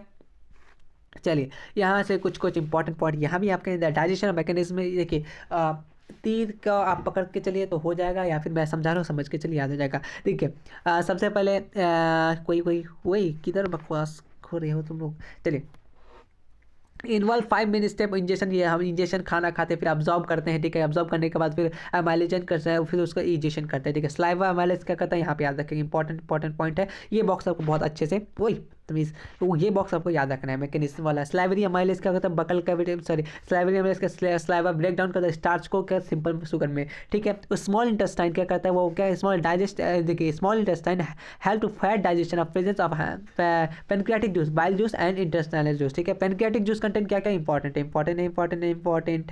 इंपॉर्टेंट है क्या क्या, देखिए एंजाइम, देखिए starch, amylase, trypsin, digestion of protein, trypsin, ठीक है। Lipase break down of insulin fat, याद रखिए अमाइलेज वो क्या ब्रेक डाउन ऑफ स्टार्च, तीन चीज याद रखने का, ठीक है। बाइल जूस कहाँ करेगा सर, बाइल जूस क्या फैट के लिए, और ग्लो स्टोरी कहाँ होता है, गोल ब्लैडर में। गैस्ट्रिक ग्लैंड कहाँ पर प्रोड्यूस होता है, अपना स्टोमक में होता है, HCl और mucus and protein, digestion pepsin और इंजाइम पेप्सिन के, ठीक है। और उसके बाद म्यूकस क्या करता है, protect inner lining of acidic medium, मतलब देखिए बहुत ज़्यादा एसिडिक हो जाता है तो गैस हो जाता है पेट में, तो उससे बचाने के लिए म्यूकस हेल्प करता है, कूल रखता है, कूल, ठीक है। तो उसके बाद stomach help to mixing digestion, stomach क्या हेल्प करता है, स्टोमक वॉल मिक्स करता है फूड को, ठीक है। अब हम लोग थोड़ा सा प्लांट में पढ़ लिए, ठीक है। अब उसमें दो चीज़ पढ़िएगा, रेस्पिरेशन पूरा खाने का पढ़ लिया, न्यूट्रिशन का पूरा कंप्लीट। अब आता है रेस्पिरेशन मतलब जो हम लोग सांस लेते हैं, सीधी बात खत्म। रेस्पिरेशन सांस ले रहे हैं, living oil break down organic compound glucose, जैसे हम लोग oxygen, carbon dioxide, water, energy release करते हैं, ठीक। रेस्पिरेशन में हम लोग दो टाइप का रेस्पिरेशन, एरोबिक एनाएरोबिक, ये हम डिस्कस कर चुके हैं, रिवीजन कर रहे हैं बस। Break down of glucose absence हो तो एनाएरोबिक, मतलब ऑक्सीजन के बगैर ले रहे हैं, ब्रेक डाउन कर रहे हैं, एनाएरोबिक। यहाँ पे क्या है, लेस अमाउंट रिलीज करेगा CO2, और ये ऑल्सो यीस्ट यूज करता है, फ्रिगमेंटेशन इंपॉर्टेंट है, लैक्टिक एसिड प्रोड्यूस करता है, ठीक है। Plant have low energy need to large proportion than dead animal, they do not move, ठीक। उसके बाद मैकेनिज्म अगर देखिए यहाँ से, तो ये अलग बात है। अब यहाँ से चलते हैं एरोबिक रेस्पिरेशन, जिसमें हम लोग ग्लूकोज मतलब ऑक्सीजन का सहारा लेते हैं तोड़ने के लिए, और वो क्या रिलीज करता है, CO2 रिलीज करता है, वाटर, ठीक है। अब ग्लाइकोलाइसिस कर्व साइकिल किस में होता है, और देखिए glycolysis break down of pyruvate acid, important है। breakdown of glycolic acid pyruvic acid occur in the anaerobic respiration also, Krebs cycle complete breakdown of pyruvate acid and release energy along CO2 and water, उसको बोलेंगे Krebs cycle। and anaerobic respiration हो गया, anaerobic respiration और देखिए रिसेप्टरी organ में हम लोग क्या रिसेप्टरी ऑर्गन क्या हो गया, हम लोग का नॉस्ट्रल से शुरू होता है, फिर नेजल कैविटी में तो खाली जगह, नाक का अंदर जो खाली जगह, फिर फेरिंग्स, फिर लैरिंग्स, फिर ट्रैकिया, ब्रोंक्यूलस, देखिए lungs have balloon like structure, उसको एल्वियोली करते हैं, alveoli also call respiratory of unit of lungs, alveoli बहुत इंपॉर्टेंट याद रख लीजिएगा, ठीक है। उसके बाद हम लोग एग्जांपल में आते हैं, देखिए मैकेनिज्म इनहेल, तो हम लोग पढ़ रहे थे इनहेलेशन एंड एक्सहेलेशन। ये थोड़ा मैं दूसरे टाइम में इसको मर्ज कर दूंगा, लेकिन एक ही वीडियो डाल दूंगा, मेरा यही सोच रहा हूँ, वो तो देखा जाएगा। चलिए क्वेश्चन, अब देखिए इनहेलेशन और एक्सहेलेशन ब्रीदिंग में दो इन्वॉल्व होता है। इनहेलेशन जब हम लोग ऑक्सीजन लेते हैं, उसमें क्या होता है, हमारा चेस्ट कैविटी क्या हो जाता है, सॉरी फॉर दैट, हाँ, जब हम लोग चेस्ट को एक्सपेंड हो जाता है, मतलब जब हम लोग सांस लेते हैं, हम लोग चेस्ट, छाती का जो फूल जाता है, और डायफ्राम क्या हो जाता है, फ्लैट हो जाता है। ऑब्जेक्टिव में आ सकता है, पूछा जा सकता है, ठीक है। तब यहाँ से क्या हो जाता है, हम लोग एयर क्या हो जाता है, इंक्रीज हो जाता है इनटू द लंग्स, मतलब इंक्रीज एयर प्रेशर अंदर चल जाता है, क्योंकि सांस ले रहे हैं, करके देख लीजिए ना एक बार। एक्सेलेशन, ठीक है, हम लोग सांस छोड़ते हैं तो CO2 छोड़ते हैं, हमारे चेस्ट कैविटी क्या हो जाता है, कॉन्ट्रैक्ट, मतलब धीरे धीरे सिकुड़ने लगता है। रिब्स क्या होता है, हम लोग का रिब्स की जो अपना मतलब कि छाती में जो हड्डीज होती है, ये जो हड्डी होती है ना, हाँ, तो वो क्या होती है, वो क्या हो जाती है, और डायफ्राम क्या हो जाती है, वो सब क्या कहते हैं, कॉन्ट्रैक्ट सिकुड़ने लगता है, ठीक है। समझ में आ गया। एरोबिक हमने पढ़ लिया, एनारोबिक रेस्पिरेशन, मतलब हमने यह पूरा का पूरा ये पेज कंप्लीट कर लिया। अब आता है नेक्स्ट पेज में, ट्रांसपोर्टेशन में आ गया।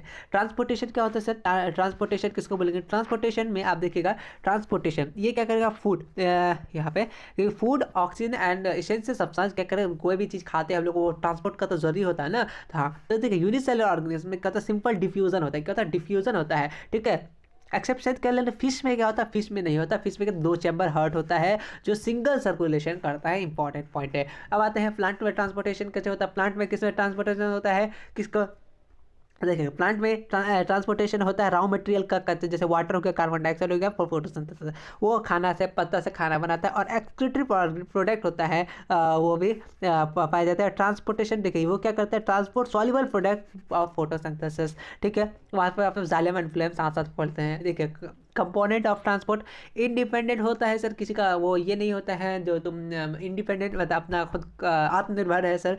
जाइलम और फ्लोएम हेल्प करता है ट्रांसपोर्ट में रॉ मटेरियल को। जाइलम और फ्लोएम, जाइलम किससे बोला है, जाइलम वेजल से, इसका अलग अलग जाइलम ये सब पार्ट्स है जाइलम के। जाइलम पैरेन्काइमा, ट्रेकियार्ड, जाइलम फाइबर, ये सब क्या है, पार्ट है। फ्लोएम के पार्ट है, फ्लोएम कंपोज ऑफ सिम्प्टियम companion cell, phloem phloem parenchyma and phloem fibre. ठीक है, एक मिनट। ठीक, ये तो हमने पार्ट्स वगैरह पढ़ लिए, अब इनका फंक्शन पढ़ लेते हैं। जाइलम वाटर कंटेंट का तो बहुत बार पूछा गया सब्सटेंस जो फॉर्म रूट से लीव तक। ठीक है, उसका याद रखिए क्या है इसमें समझने की बात है। अगर पानी है तो पानी ऊपर से तो नहीं ना खींच लेगा रे बाबा, वो नीचे ही चलेगा, इसलिए root to leave, simple simple simple simple. अब फ्लोएम क्या कहता है, फ्लोएम एफ से फ्लोएम या फी ऐसे फूड, याद रखेगा। फ्लोएम फूड एक ही जैसे सुनने में लग रहा है, स्पेलिंग थोड़ा सा अलग अलग हो। ठीक है, हिंदी में तो सेम ऐसे, हिंदी में फो आता है उसमें भी फो आता है, याद रखेगा। फूड फूड फूड वो क्या है, डिफरेंट पार्ट को पहुंचाता है। ठीक है, उसके बाद ascent step the upward of the water and other mineral help to transport, और भी जो भी होता है उसको हम मिनरल्स को इसके लिए मदद करता है। अब आते हैं ट्रांसपोर्टेशन इन ह्यूमन, प्लांट पढ़ लिए, उसके बाद क्या किस चीज़ से करता है वो पढ़ लिए। अब आते हैं ह्यूमन में, यानी हम लोग में एगो क्या बोलते हैं, हार्ट नाम का भी, और क्या बोलते हैं उसको, लंग्स नाम का भी, बहुत कुछ होते हैं, तो उन सब चीज़ को पढ़ लेते हैं। सबसे पहले we develop the specialize organ, fluid, blood and lymph. हम लोग का स्पेशलाइज टिश्यूज क्या है, फ्लूइड और ब्लड और लिम्फ है। और सर हम लोग में कहता है डबल सर्कुलेशन, कहता है डबल सर्कुलेशन होता है कहाँ पर, ट्वाइस, ट्वाइस मतलब दो, और कहता है हार्ट। ठीक है, और ये कहता है मिक्सिंग ऑफ ब्लड, मतलब मिक्सिंग ऑफ ब्लड से पता कार्बन डाइऑक्साइड का अलग खेला होगा और अपना ऑक्सीजन का अलग खेला होगा, दोनों मिलकर क्या बनाता है, दो बार आता है। ठीक है, ताकि आपस में मिले ना। ठीक है, हमारा हार्ट कुछ इस तरह का बिल्कुल नहीं होता है, ऐसा मत बना दीजिएगा आप लोग। ठीक है, चलिए ये अपना पूरा स्ट्रक्चर हल फल्मुनरी अभी आपका पूरा का पूरा वेन बॉडी, ये कहना हुआ इस तरीके से जाता आता रहता है, ये पूरा का पूरा। अब इसको डिस्कस कोई फायदा नहीं है। ठीक है, अब यहाँ देखिए एक्सक्रीशन हमने पूरा का पूरा ट्रांसपोर्टेशन पढ़ लिया। ट्रांसपोर्टेशन के बाद अब एक्सक्रीशन में आते हैं, उसका चैप्टर कंप्लीट। ला ला ला ला ला ला। अच्छा लग रहा है तो लाइक कर दीजिए, बार बार कमेंट कर सकते हैं, ऐसा नहीं अभी अच्छा लगा तो अभी कमेंट करेंगे लास्ट में।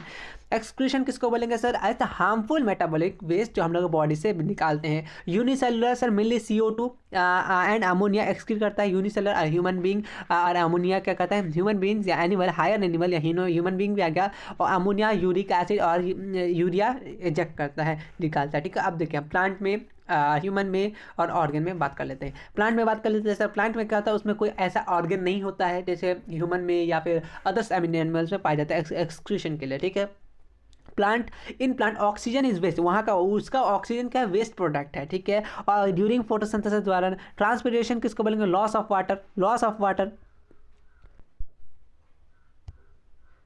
ठीक है, हाँ चलो ठीक है, रिकॉर्ड होने लगा, पता चला मेरा मेहनत बर्बाद हो गया। ठीक है, उसका ये क्या कहता है, aerial part of the part, और he observe water movement through the cooling part of the plant. ठीक है, voice product of the dead cell remove by the, जैसे और क्या कहते हैं, वो पत्ता झड़ जाता है और पीलिंग और बार्क हो जाता है। ठीक है, और वो देखिए उसका वेस्ट प्रोडक्ट किसके फॉर्म में रहता है, बहुत इंपॉर्टेंट है, रेनिन्स एंड गम्स एंड और रबर। ठीक है, याद रखिएगा। Throw waste directly into the soil sometimes, और कभी कभी तो वो डायरेक्ट ही जमीन में फेंक देता है उठा के। अब आते हैं ह्यूमन में क्या होता है, हम लोग के लिए हार्मफुल सब्सटेंस इजेक्ट करते हैं। ठीक है, वो देखें एक्सिव प्रोडक्ट जैसे नाइट्रोजनस सब्सटेंस होता है, जैसे यूरिया हो गया, यूरिक एसिड जिसको हम लोग बोलते हैं, और वो क्या बनता है, यूरिन। ठीक है, उसके बाद हम लोग क्या करते हैं, ADH hormone help us to urine regulation, important है, लेकिन ADH हार्मोन इंपॉर्टेंट है, इसको याद रख लीजिएगा। हालांकि ये बिहार बोर्ड में पूछा नहीं गया है मेरे हिसाब से, मैं जहाँ तक अभी तक पढ़ा हूँ ADH के बारे में, लेकिन फिर भी इंपॉर्टेंट है, अगर आपने देखा हो तो बहुत गुड। ADH का क्या हार्मोन हेल्प ये क्या करता है, यूरिन रेगुलेशन में। ठीक है, उसका उसके बाद ये control of the nervous system. ठीक है, ये याद रखने नहीं चाहिए, कोई दिक्कत नहीं है। और हम लोग में देखिए, हम लोग में क्या होता है, हम लोग तो एक remove water salt some amount of nitrogen substance as a sweat, हम लोग पसीने से भी हम लोग का निकलता है। ठीक, अब ऑर्गन की बात कर लीजिए। Comparison of pair of kidney, pair मतलब वो प्यार नहीं है, ये पेयर है। किसी ने मुझे प्यार पढ़ा था, मैं बहुत हंसा था। ठीक है, ये पेयर है मतलब जोड़ा में है। ठीक है, क्या क्या अपना है, किडनी हो गया, ये यूरेट्रस हो गया, यूरिनरी ब्लैडर हो गया, यूरेथ्रा हो गया, ये सब क्या यहाँ ए है, ए मतलब एक। ठीक है, ए यूरिनरी ब्लैडर मतलब एक ही ब्लैडर है। ठीक है, ए पेयर ऑफ यूरेथ्रस, ये क्या है, दो है। पेयर बोले तो दो है, ए बोले तो सिर्फ एक है। ठीक है, each kidney million of nephron structure and function unit of kidney, nephron important. Mechanism आते हैं सर, आ जाते हैं। चलिए आ ही गए हैं। उसके बाद देखिए the waste of the taken by the body in the filtration process and kidney. Kidney में क्या होता है, फिल्ट्रेशन प्रोसेस होता है, जो 4 सब्सटेंस ऑब्जॉर्व किया जाता है, क्या क्या, ammonia acid, glucose, salt and water. Ammonia acid एक ही वर्ड है, ठीक है। Then the both of the uterus lead urine into the urinary bladder where the urine is expelled and through the urethra। ये कुछ कुछ बातें हैं इंपॉर्टेंट है। ये हम लोग पूरा लाइफ प्रोसेस का पूरा लाइफ को लाइफ करके डाला, अब हो गया लाइफ झींगा लाला। अब पढ़ेंगे human how to organism reproduce. Important chapter है, इंपॉर्टेंट कीवर्ड्स इंपॉर्टेंट जो भी है उनको अलाना ढिमकाना सब रिप्रेजेंट कर लेंगे। बने रहिए CID के साथ। तो सबसे पहले कहाँ से स्टार्ट किया जाए, चलिए चलिए सबसे पहले आते हैं हम लोग, कहाँ आते हैं, देखिए आखिर हम लोग को ज़रूरी क्यों होता है रिप्रोडक्शन के लिए। तो देखिए बायोलॉजिकल प्रोसेस है जिसमें न्यू इंडिविजुअल्स या सिमिलर काइंड ऑफ क्या तो फॉर्म होते हैं। अगर नहीं हो तो हम लोग का मतलब कि वंश बोलते हैं ना, वंश खत्म हो जाएगा, ये हिंदी वर्ड है वंश। चलिए उसके बाद देखिए एसेक्सुअल रिप्रोडक्शन जिसमें एक ही पेरेंट्स हो, ठीक है। Do not involve fusion gamete, इसमें फ्यूजन गैमेट्स का कोई जरूरी नहीं है, सिंगल पेरेंट से काम चल जाएगा सर, ठीक है। वेरिएशन भी नहीं होगा, वेरिएशन मतलब चेंजेस नहीं होगा, जब दो आपस में मिलेंगे तब ना चेंजेस होंगे भाई, एक ही है तो क्या चेंजेस होगा। Bacteria, unicellular organism, amoeba, hydra, सब क्या सम प्लांट्स में होता है एसेक्सुअल रिप्रोडक्शन। मेथड में आ जाते हैं सबसे पहले हमने बाइनरी फिजन से क्वेश्चन आते हैं, क्या एग्जाम्पल तो सबसे ज़्यादा amoeba, yeast, bacteria, leishmania, protozoa, binary fission, जिंदाबाद, याद रखते चलिएगा, ठीक है। ये क्या है, ये डाउटर सेल, यहाँ से याद रखिए, ये कहते हैं split into 2 daughter cell. Daughter cell मतलब दो, एक है और ये क्या करते हैं, दो इसमें बढ़ जाते हैं, 2 डाउटर सेल, एक इधर बना एक इधर बना, 2 डाउटर सेल में बट जाते हैं बाइनरी फिजन। मल्टीपल फिजन नाम सुनकर कैसे, मल्टीपल मतलब बहुत ज़्यादा, मल्टीपल चॉइस क्वेश्चन आएगा तो मल्टीपल मतलब बहुत सारा आपका चॉइस है, तो मल्टीपल फिजन में क्या होगा, 3 और मोर देन डाउटर, 2 बन रहा है। देखिए हम लोग क्या पढ़े, बाइनोमियल, मैथ में पढ़े थे ना, बाइनोमियल, बाई मतलब 2 होता है, और यहाँ पे क्या मल्टीपल मतलब 2 से ज़्यादा या 2 से ज़्यादा 3 ही होगा ना भाई, 3 4 5 जो भी हो वो क्या from a single daughter cell से अलग अलग प्रोड्यूस हो तो उसको क्या बोलेंगे लोग, मल्टी क्या है भाई, मल्टीफ्यूजन, ठीक है। इसमें क्या होगा, न्यूक्लियस डिवाइड होगा रिपीटली और each nucleus along cytoplasm form, इसका याद रखेगा, इक्वल और सिमिलर होगा। और प्लाज्मोडियम और स्पोंजन इसका अलगी क्या है, एग्जाम्पल है।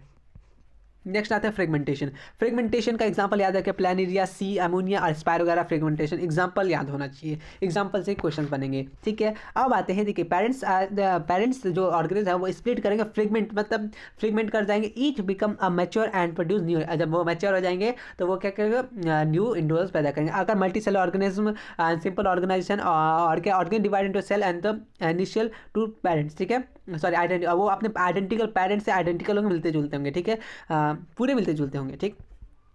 और बडिंग किसमें होता है, हाइड्रा में होता है। वन ऑफ द बेस्ट और one of the most questions है हाइड्रा के, बडिंग याद रख लीजिएगा। न्यू इंडिविजुअल्स फॉर्म कहाँ होता है, बर्ड से होता है। ये जो बर्ड होता है ना छोटा छोटा, ये बर्ड से होते हैं, ये पेरेंट्स बॉडी से ग्रो होता है। जैसे ये पेरेंट है मतलब ये कोई प्लांट है, इससे थोड़ा सा निकला तो ये हाइड्रा, ये कट के फिर हाइड्रा बन गया। हाइड्रा डेवलप इनटू मिनट्स में होता है। Individuals and the detect in from the parents body upon mature, जब वो मैच्योर होते हैं तब पेरेंट्स बॉडी से देखिए किस तरीके से ये लोग अलग हो रहे हैं, ठीक है। यहाँ पे आप देख रहे हैं बडिंग पढ़ लिया हम लोग। अब आते हैं, अब देखिए रीजनरेशन, अब देखिए यहाँ पे स्पोर फॉर्मेशन पढ़ लीजिए, बडिंग पढ़ लिए। अब आते हैं हम लोग रीजनरेशन, ठीक है। रीजनरेशन ये सब किसका पार्ट है सर, ये सब इसी का पार्ट है। रीजनरेशन किसमें होता है, हाइड्रा एंड प्लेनेरिया। बहुत इंपॉर्टेंट बात। हाइड्रा में क्या होता है, रीजनरेशन मतलब फिर से जनरेट हो जाएगा, मरेगा नहीं। रावण याद रखिए, रीजनरेशन से रावण, वैसे रावण मर गया था शायद, लेकिन रावण मैं तो भूल गया, लेकिन रावण क्या था अपना, रीजनरेट हो जाता था। तो वैसे ही अपना रीजनरेशन है सर। क्या होता है, इफ वो 2 पीस में टूटेगा फिर से वो बन जाएगा। जैसे रावण को वो क्या कहता है, टुकड़े बांट दिया था, फिर उसका हार्ट मिल गया, फिर से वो जोड़ी डाला। इसको बोलते हैं फेविकोल का जोड़ है, ठीक है। और स्पेशल सेल होता है sir, increase number of very quickly, बहुत जल्दी बढ़ जाता है। उसके बाद some cell undergoes various changes हो जाते हैं, ठीक है। यहाँ से आपको सीधा रीजनरेशन इतना याद रखना है, रीजनरेशन हाइड्रा और प्लेनेरिया में होता है, काम खत्म है। और ये उसको पीसेस में अगर चेंज कर दीजिएगा वो न्यू इंडिविजुअल्स में बन जाएगा, और कुछ इसमें से याद नहीं करना है। नेक्स्ट है वेजिटेटिव प्रोपगेशन, सर ये एक तरह का प्रोपगेशन होता है। इसमें क्या करते हैं सर, देखिए इसमें मेथड करते हैं हम लोग, न्यू इंडिविजुअल्स को, मिली प्लांट को हम लोग खुद से ग्रो करवाते हैं, ठीक है, ग्रो करवाते हैं। तो क्या पढ़ते हैं, देखिए सीड पर नॉट प्रोड्यूस, देखो कोई कोई सीड प्रोड्यूस होता है, कोई कोई नहीं होता है, किसी का सीड होता है, किसी का नहीं होता है, जिसके जैसे अंगूर का सीड होता है नहीं ना। तब vegetative new plant and roots, vegetative यहाँ क्या होता है, देखिए वेजिटेटिव डेवलप इनटू क्या क्या, न्यू प्लांट में, रूट्स में और लीफ में, स्टेम में, ये सब होता है। New individual same DNA as a parent, DNA होना चाहिए, ठीक है। आर्टिफिशियल भी कराते हैं हम लोग, कटिंग, ग्राफ्टिंग एंड लेयरिंग, ये 3 प्रोसेस याद रखिएगा। अगर बोल दिया जाए वेजिटेटिव प्रोपगेशन का ये एग्जांपल कि आर्टिफिशियल में क्या क्या यूज होता है, ग्राफ्टिंग, अरे वो नहीं सुने हैं, कलम जिसको बोलते हैं, जैसे ये पेड़ है तो इस पेड़ का आधा काट दिया, उस पेड़ का आधा लगा दिया, उसको जोड़ दिया, मतलब पट्टी बांध के रख देता ना, वो कलम हम लोग नॉर्मली बोलते हैं। कलम, कलम का बैर है, बैर का गाछ को ऐसा किया जाता है, आम का भी गाछ को किया जाता है, उसको बोलते हैं, ठीक है। इसका एडवांटेज क्या क्या है, न्यू डिवर्स और आइडेंटिकल न्यू न्यू रिप्रेजेंट होंगे, लेकिन ये क्या है, और ये न्यू फीचर क्या, अगर इंट्रोड्यूस हार्मफुल भी हो सकता है, also pass along with the good ones, और आगे तक भी जा सकता है, ठीक है। मतलब रिएक्शन ही करा रहे, प्लांट में रिएक्शन करा रहे हम लोग, सीधा सीधी बात है। स्पोर फॉर्मेशन याद रखिएगा, स्पोर फॉर्मेशन का एग्जाम्पल राइजोपस, क्लेमिडोमिनस और डाइपोल, ये दो, क्लेमिडोमिनस डाइपोस दोनों याद रखिएगा, इंपॉर्टेंट है। Some multicellular organism reproduce through the specific reproduction called spore formation. Spore ये वाला ऊपर वाला जो क्या होगा, इसको स्पोर, ये क्या होता है, इस ये जो इस पे स्पोर, ये स्पेशलाइज्ड जो सेल है, इसको बोलते हैं spore present in the sporangium, sporangia में पाया जाता है। ये क्या होता है, कर्व थिक वॉल में प्रोटेक्ट होता है, और ये क्या होता है, ability moisture nutrients create rapid growth in the bread mall, bread mall में आपने देखा होगा, ब्रेड में, ठीक है, फफूंदी जिसको बोलते हैं, ठीक है। ये इंपॉर्टेंट पड़ता है, लास्ट वाला पॉइंट मुझे कुछ इंपॉर्टेंट नहीं लगा, इसलिए मैं नहीं बताया, ठीक है। अब आते हैं हम लोग नेक्स्ट आते हैं लीफ में। इसी में हम लोग लीफ को, रूट को हम लोग कैसे कैसे काट के लगाते हैं, इसे एग्जांपल लेंगेगा। सबसे पहले रूट को, जैसे हम लोग आर्टिफिशियल जो करते हैं उसमें पाते हैं, देखिए जैसे हम लोग डालिया हो गया, स्वीट पोटैटो हो गया, ये सब का रूट को, मतलब रूट से इसको कट करके हम लोग अलग अलग कर सकते हैं। स्टेम से हो गया, ठीक है, स्टेम से हम लोग जैसे ओनियन हो गया, ठीक है, पटेटो हो गया, उसे कर सकते हैं ओनियन से। लीफ में अगर हो गया जैसे ब्रायोफिलम डेवलप, देखिए ब्रायोफिलम देखिएगा, पत्ता है, पत्ता को आप ये पत्ता के ऊपर ही निकल जाता है, ठीक है, फिर उसी पत्ता को तोड़ के बस ऐसे जमीन में डाल दीजिएगा ना, तो वहाँ भी ब्रायोफिलम निकल जाएगा। ब्रायोफिलम एक सुझाव भी देते हैं, जिसका पेट में पत्थर है, वो बड़ा वाला पत्थर नहीं, स्टोन जो बोलते हैं, वो खाने से ये ठीक हो जाता है, ठीक है। अगर किसी को हो तो आप तो दे सकते हैं, अभी से डॉक्टर बन जाइएगा थोड़ा थोड़ा करके, ठीक है। चलिए, या तो एक ही दवाई है, बोलिएगा गला दबा ले, सब खत्म, जितना भी परेशानी सब खत्म हो जाएगा। अब आते हैं सेक्सुअल रिप्रोडक्शन, हम लोग ये सेक्सुअल मतलब पढ़ लिए। अब आते हैं सेक्सुअल रिप्रोडक्शन में। सेक्सुअल रिप्रोडक्शन में क्या होता है, जैसे उसका अपोजिट, इसमें 2 चीज़ चाहिए, आई मीन कि इन्वॉल्व है, क्या फ्यूजन होगा मेल गैमेट और फीमेल गैमेट में, ठीक है। Gamete with a single set of chromosome combine होगा सर, उसका फ्यूजन किस में होगा sir, fusion of gamete result higher possibility of variation. Fusion जब होगा तो हायर पॉसिबल होगा वेरिएशन का, मतलब फ्यूजन होगा तब कुछ मेल से आएंगे, कुछ फीमेल से आएंगे, तो दोनों मिलकर कुछ खिचड़ी बनेंगे, यानी कि कुछ अलग ही होता है ना, कुछ सब्जी मिक्स करके बना दिए तो अलग ही स्वाद, कुछ यूनिक बन गया, तो उस टाइप का वेरिएशन आ सकता है, यही बताना चाह रहा है, ठीक है।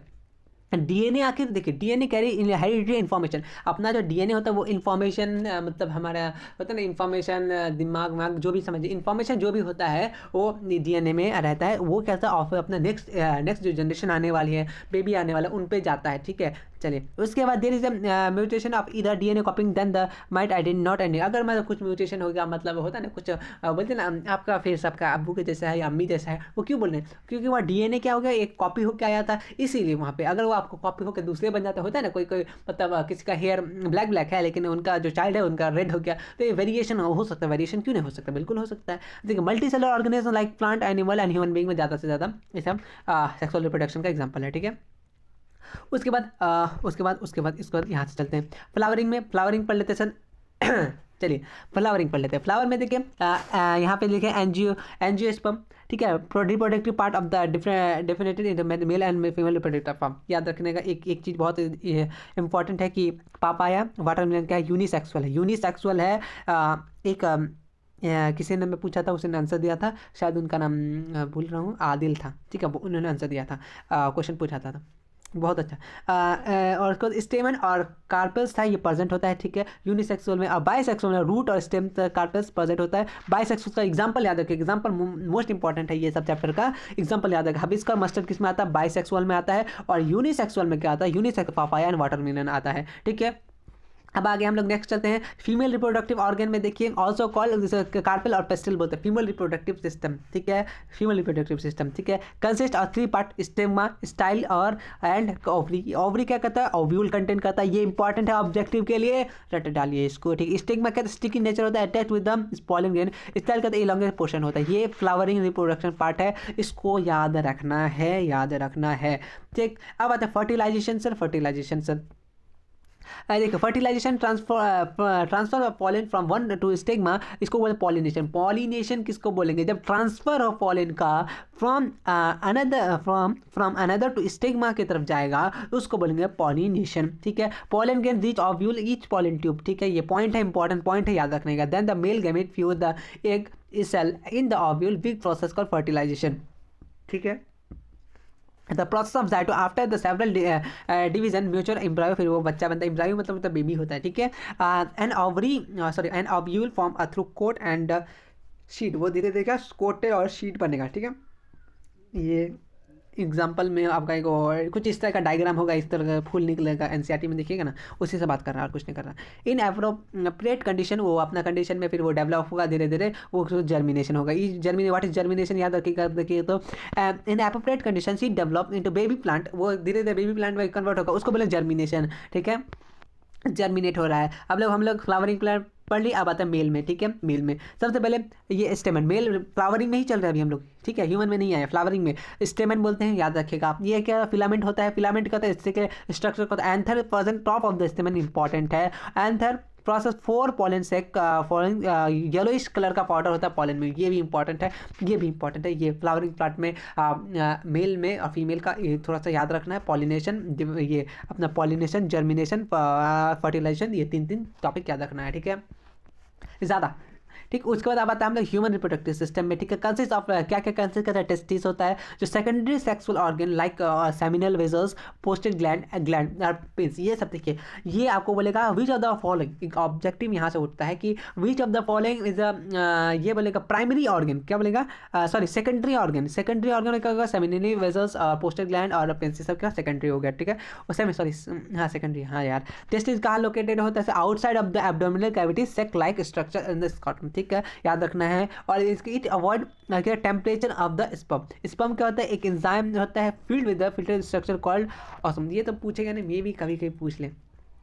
चलिए फंक्शन टेस्टिस का क्या फंक्शन होता है, प्रोड्यूस करता है स्पर्म होता है, और इसको हम लोग स्प्रोजेनस बोलते हैं। ऑल्सो प्रोड्यूस टेस्टोस्टेरोन हार्मोन, ये टेस्टोस्टेरोन हार्मोन यही याद रखेगा, ज़्यादा पूछा जाता है किसका है, तो टेस्टिस से, और ये मेल रिप्रोडक्टिव पार्ट का आता है, ये चीज़ पूछता है। अब आते हैं हम लोग इधर से, अब हाँ यहाँ से चलिए पहले फीमेल को निपटा लेते हैं, देन तो पढ़ के इस चैप्टर को भी निपटा लेंगे।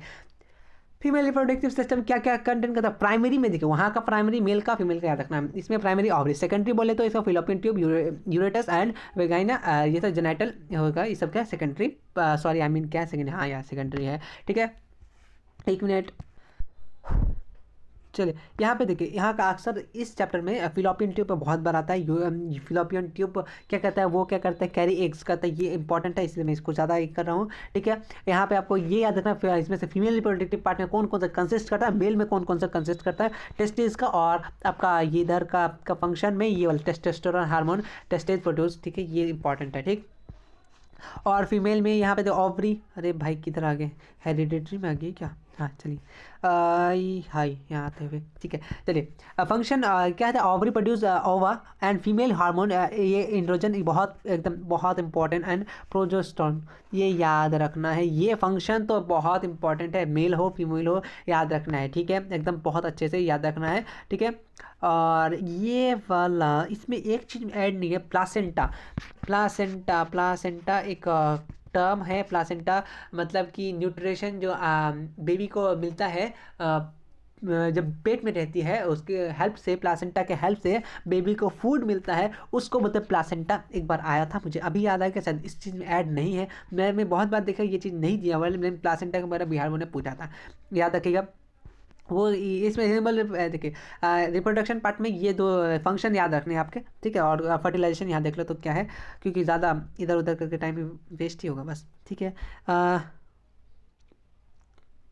उससे क्या बताया, देखिए इसका रिजल्ट जाइगोट बनता है, ठीक है, वो कुछ डिवीजन होता है, कुछ टाइम लगते हैं, उसके बाद प्रोसेस कॉल इम्प्लांटेशन, ये कुछ आएगा नहीं, ठीक है, ये तो कुछ आएगा नहीं। फर्टिलाइजेशन, लेकिन फर्टिलाइजेशन कहाँ होता है ये आपको याद रखना होगा, फिलोपियन ट्यूब, ठीक है, फर्टिलाइजेशन टेक प्लेस, देख रहे हैं यहाँ से एक लाइन वही तो बता रहा हूँ, फिलोपियन ट्यूब ही यहाँ से याद रखना है, ठीक है। और ये यूटेरस का याद रखिएगा, यहाँ पे क्या होता है, एक वॉम्ब होता है, ठीक है, एब्डोमिनल कट, ये कहाँ होता है, डेवलप बेबी को वॉम्ब में होता है, ठीक है, याद रखिएगा। अब आते हैं सेक्सुअल एनिमल ह्यूमन में अगर बात की जाए तो देखिए maturation reproductive organ once at puberty occur in 10th और 12th, ये बहुत बार आया कि गर्ल्स में कब होता है, तो 10 से 12, और बॉयज़ में 13 to 14 ईयर में बॉयज़ में, ठीक है, ये बहुत बार पूछा गया है, इसलिए आप इसको याद रखिएगा। और कुछ इस चैप्टर में इंपॉर्टेंट था नहीं था, इंपॉर्टेंट कुछ छोटा नहीं था, इंपॉर्टेंट इतना ही था इस चैप्टर पे। ओ माय गॉड, बहुत ज़्यादा लंबा हो रहा है धीरे धीरे। अब आते हैं हम लोग कहाँ, heredity and evolution. Heredity and evolution बहुत छोटा चैप्टर है, इसको बहुत छोटे तरीके से पढ़ लेंगे। हेरिडिटी एंड एवोल्यूशन, जिंदाबाद। हेरिडिटी ये क्या था, transmission of character from parents से ऑफ स्प्रिंग की तरफ जाता है, ठीक है। ये क्या होता है, किस लिए होता है, ये रिप्रोडक्शन के लिए होता है, सेक्सुअल रिप्रोडक्शन का होता है, वेरिएशन होता है। वेरिएशन क्या होता है, अमंग द इंडिविजुअल्स होता है। और यह क्या होता है, no inherited on one generation, inherited मतलब जो मेरे पास है वो अपना फर्स्ट तक जाएगा, ठीक है, वो अपना जो कैरेक्टर है वो अपना बेबी तक जाएगा, ठीक है, इनहेरिटेड। और ये no two individuals are like because variation का डीएनए कॉपिंग, ठीक है। यहाँ से देखिए मीनिंग है, यहाँ से यार जल्दी आ जाओ, ठीक है। इनहेरिटेंस मतलब क्या होता है, जो पास करता है एक अपने पेरेंट्स से ऑफ स्प्रिंग तक, वो हो गया आपका इनहेरिटेंस, ठीक है। और एक्वायर्ड आएगा, एक्वायर्ड मतलब तो पाना, जैसे आप पढ़ रहे हैं, ठीक है, आप पढ़ रहे हैं तो ये पढ़ाई तो अपने पेरेंट्स से नहीं ना मिलेगा, ठीक है। हालांकि दिमाग मिल सकता है या फिर हो सकता है डिज़ाइन मिल सकता है, आइज कलर, लेकिन पढ़ाई तो नहीं मिलेगा। बताइए आपका अबू IITian है, ठीक है, तो आप भी IITian नहीं है, आपको पढ़ने मन नहीं लगता है, तो पढ़ाई तो आपके ऊपर निर्भर करता है ना, ठीक है, जो आप पे निर्भर करता है, आप चाहिएगा। जैसे आपको PUBG खेलना है तो वो एक्वायर्ड थो ना, वो इनहेरिटेंट हो ना, आप वो एक्वायर्ड आपने खुद चूज़ किया, बस बात इतना याद रखिए, इतनी सी बात है, ठीक है।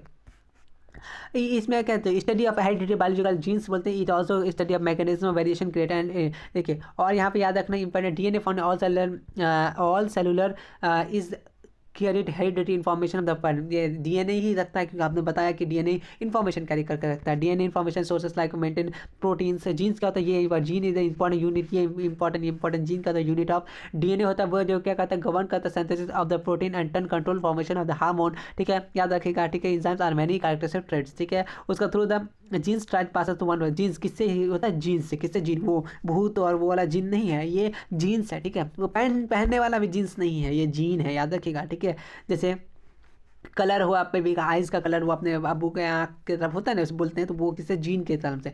एक अंकल थे जिनका नाम था मेंडल, वो मेंटल नहीं थे, वो बहुत अच्छे अंकल थे, ठीक है, समझने वाले समझ गए होंगे। The result for the inheritance of tried, Mendel observe क्या किया था, वो जीन को पी प्लांट लिया था, बहुत इंपॉर्टेंट क्यों लिया था पी प्लांट, वो गार्डन पी प्लांट था सर, ठीक है, उसको पैल्सियम सेटियम ड्रिप बोलते हैं, ये भी बहुत बार आया है, पैसियम सेटियम, ये याद रखिएगा, ठीक है। मैंने पी दिया था सर। वो क्या कहता है, लॉ ऑफ इंडिपेंडेंट, क्या है यार, इंडिपेंडेंट, ये क्या है, when more than one pair of tried inherited cross with स्टेबलिंग factor on the response, ये कुछ इंपॉर्टेंट नहीं है। लॉ ऑफ डोमिनेंस रिसेसिव आपको बहुत बार ही नहीं, बहुत एक बार नहीं आया मेरे ख्याल से, डोमिनेंट और रिसेसिव इस चैप्टर में से बहुत कम ही, F1 और F वो 3:1 एक रेशियो वाला, वही एक ऑब्जेक्टिव आता है इस चैप्टर से, तो कुछ उस टाइप का आता ही नहीं है क्वेश्चन, ठीक है। F1 जनरेशन इधर भी कुछ ट्राई कर इंडिविजुअल्स फिर फैक्टर वन पर ही, तो एक तो मुझे इंपॉर्टेंट नहीं लगा, सही बता रहा हूँ, एक भी इंपॉर्टेंट नहीं लगा। हाँ, जो इंपॉर्टेंट है वो मैं देखती पहचान लूँगा, यहाँ पे इंपॉर्टेंट है आपका कि देखिए ह्यूमन में क्या होता है, 23 पेयर में बोला है, याद रखिएगा, पेयर पूछे तब, नहीं तो आपका कितना होगा, 46 हो जाएगा, अगर ऐसे बोले तो 46, पेयर बोले तो 23, जिंदाबाद, ठीक है। XY क्रोमोसोम दो टाइप का होता है, एक एक्स वाई, मेल के पास X भी होता है, Y भी होता है, फीमेल के पास सिर्फ X और X होता है, ठीक है। चलिए उसके बाद देखिए चिल्ड्रन जो होता है डिपेंड करता है किस पे, जो फादर पे डिपेंड करता है, क्योंकि देखिए मदर के पास खुद XX है ही, अगर XX हो मिलेगा तो वो गर्ल बनेगी, ठीक है, क्या बनेगी, गर्ल बनेगी, और XY मिलेगा तो बॉयज़ बनेगा, ठीक है, ये इंपॉर्टेंट था, इसको याद रखिएगा। और क्या है सर, कि both father and mother combine genetic children each tried the influence by the both parent and maternal DNA, ठीक है, मैटरनल जो अपने माता पिता से आया है, ठीक है, या मदर से आया, ठीक है। DNA copying is the process of producing two individuals replicate from the original DNA through the cell division, ठीक है। जैसे अपना जीव हुआ, रोलिंग हुआ, कर्ली हेयर हुआ, आई लॉब्स हुआ, इस तरह का इनहेरिटेड राइट मतलब अपना माता पिता से हम लोग को मिलता है, ठीक है। एक्वायर्ड राइट वही बताए ना जो आप खुद से करते हैं, जैसे आप पबजी खेलते हैं, आपका पापा नहीं खेलते हैं, आप खेल रहे हैं, तो क्या हो सकता है वो क्या हो गया, आपका एक्वायर्ड कर, आप खुद से पा रहे इसी को एक्वायर्ड डीएनए, बस और कुछ नहीं। जैसे बॉडी का साइज वेट आप ज़्यादा खाते हैं, आपका वो कम खाते हैं, तो क्या एक्वायर्ड, आप ज़्यादा खाते, ज़्यादा वजन है, ये आप खुद एक्वायर्ड कर रहे हैं। एक्वायर्ड में तो खुद से पाना, खत्म, हटाइए, चैप्टर का टेंशन खत्म। तो हम लोग फिजिक्स भी आधा घंटा कंप्लीट कर लिए, मतलब कि आधा घंटा में सब कुछ कंप्लीट हो रहा है। तो स्टार्ट जारी रखेंगे दोस्तों, कोई रुकेगा नहीं, झुकेगा नहीं, सब कुछ कंप्लीट करना है, इंपॉर्टेंट जो है उसी को डिस्कस करना है, नहीं तो पूरा का पूरा दिन खराब हो जाएगा अपना, ठीक है। हाँ, थक गया ना बाबा, चलिए रुक के कोई फ़ायदा नहीं, क्योंकि कल तो हमें लड़ना है मार, ठीक है।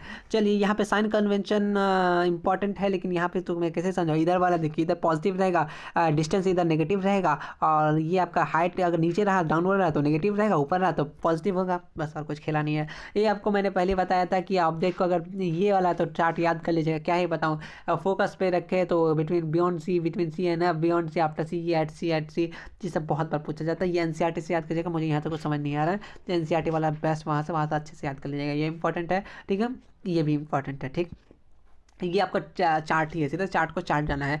यहाँ से कनकेव मिरर आपने पढ़ा था, कनकेव क्या होता है, कनकेव मिरर क्या होता है, कनकेव मिरर आपको दिख गया होगा, कनकेव मिरर कैसा होता है। और यूजर्स पढ़ लेते हैं, इंपॉर्टेंट है, यूजर्स पढ़ लेते हैं, इंपॉर्टेंट है, क्या टॉर्च में, सर्च लाइट में, व्हीकल्स में, डेंटिस्ट सी कैविटी देखता है, और सेविंग मिरर और मेकअप ग्लासेस, ठीक है, यूज़ किया जाता है, ठीक है, ये आपको दिख गया। उसके बाद कनकेव मिरर से मैं वेट करके आ जाते हैं, सर कनकेव मिरर क्या होता है, कनकेव मिरर रियर व्यू के लिए होता है, और ये सोप के लिए होता है, सिक्योरिटी मिरर होता है, ठीक है, और ये तब एट ब्लाइंड टर्न के लिए होता है, ठीक है।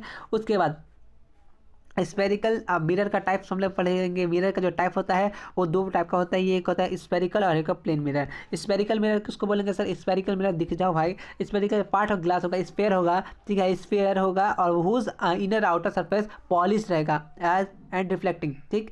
उसका प्लेन मिरर क्या होगा, प्लेन मिरर देखिए, प्लेन मिरर क्या होगा, वर्चुअल एंड इरेक्ट होगा। प्लेन मिरर का फंक्शन बोलेगा, फॉर्मेशन ऑफ प्लेन मिरर क्या क्या होता है, या प्लेन मिरर किसको बोलेगा, या उसका कैरेक्टरिस्टिक्स बोल दिया तो क्या, virtual and erect, same size of the object, at distance भी इक्वल रहेगा, लेटरल मैग्निफिकेशन +1 इंपॉर्टेंट। अगर बोला प्लेन मिरर का मैग्निफिकेशन क्या होता है, +1 रट डालिए, एकदम रट डालिए, इंपॉर्टेंट है, ठीक है। अब आते हैं हम लोग फॉर्मेशन मिरर में, ठीक है।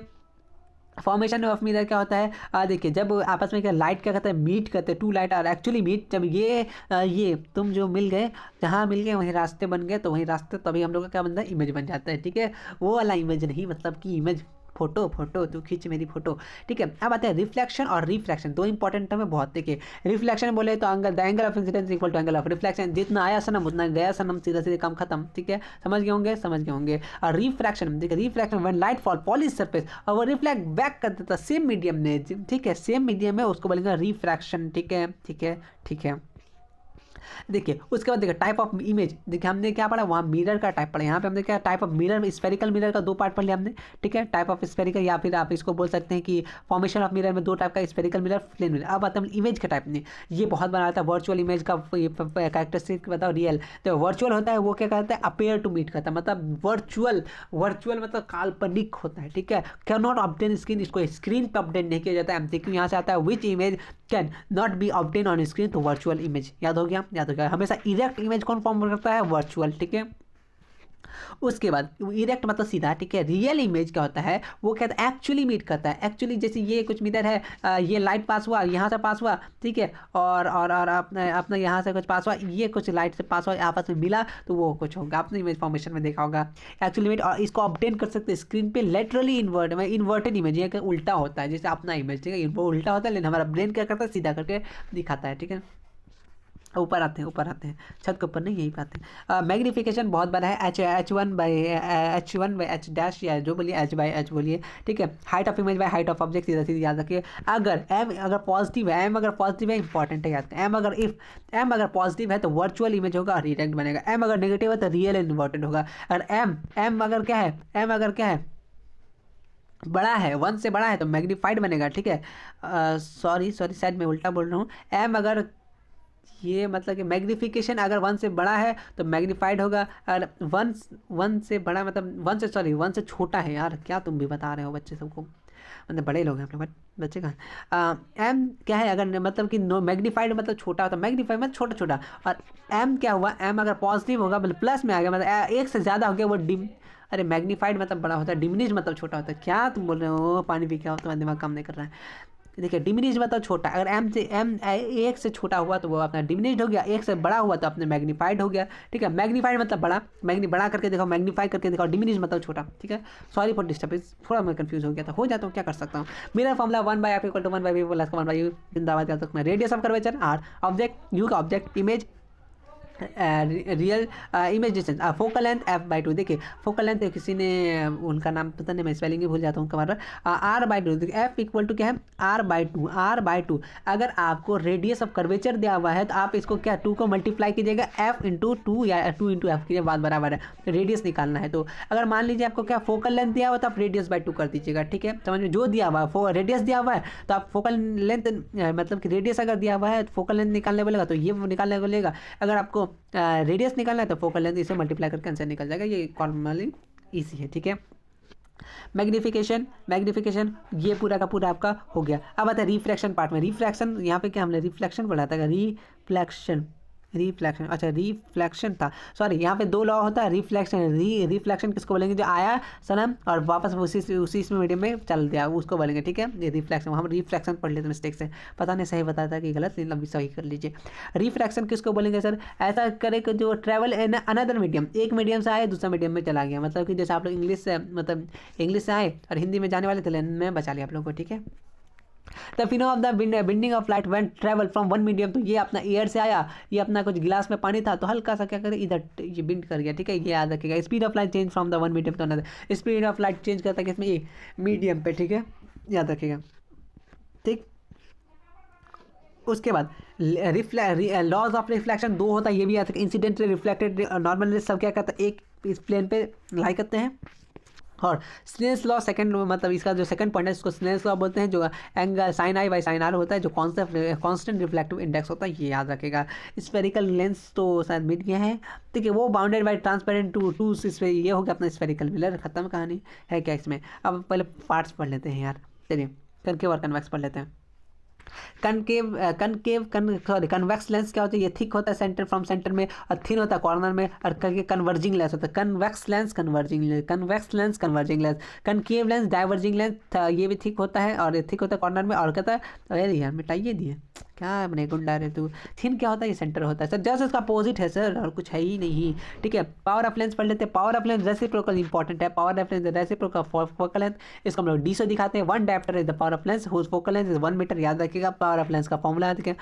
पावर ऑफ कन्वेक्स लेंस बोले तो पॉजिटिव, कन्वेक्स लेंस क्या होता है, कन्वेक्स लेंस क्या होगा, पॉजिटिव, क्या होगा, positive.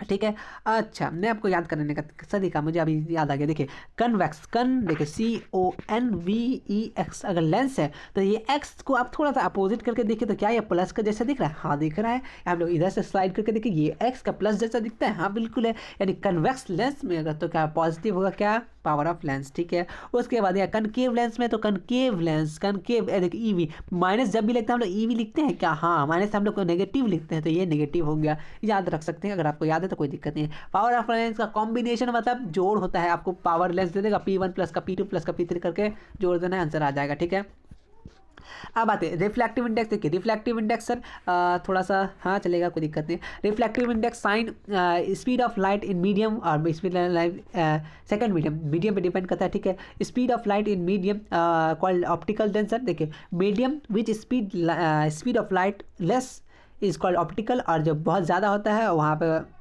Sorry optical rare medium और डेंसर मीडियम। क्या बता रहे हैं, देखो जहाँ ज़्यादा होगा उसको बोलेंगे, बोलते हैं ना रेयर केस में, रेयर का जहाँ कम होगा उसको बोलते हैं रेयर, जहाँ लाइट ऑफ स्पीड कम होगा वहाँ पर रेयर, जहाँ ज़्यादा होगा स्पीड वहाँ डेंसर। डेंस मतलब घना, घना मतलब ज़्यादा, सीधा सीधा याद रखिए। एब्सोल्यूट बोले तो CY/V, बोले तो speed of light in air by speed in light in vacuum. Magnification पूछे सर, मैग्निफिकेशन पूछे तो हम लोग क्या बोलेंगे, वी बाई यू। लेंस में पॉजिटिव आता है, मिरर में नेगेटिव वाला आता है। Formula, mirror formula sir, lens formula sir 1/f equal two plus minus का खेल है चुपचाप, कुछ नहीं और, ठीक है, याद रखिएगा। साइन कन्वेंशन अभी इंपॉर्टेंट नहीं है, नहीं तो रात भर इसे बीत जाएगा। ये आपका इमेज फॉर्मेशन मतलब कहाँ रखेंगे, कहाँ बनेगा, ये इंपॉर्टेंट है, मैं बता रहा हूँ, इसके पीछे मैं दिमाग नहीं लगाऊंगा, टाइम बर्बाद वेस्ट आप लोग का भी नहीं करूँगा, आप लोग को रिविजन कभी करना है।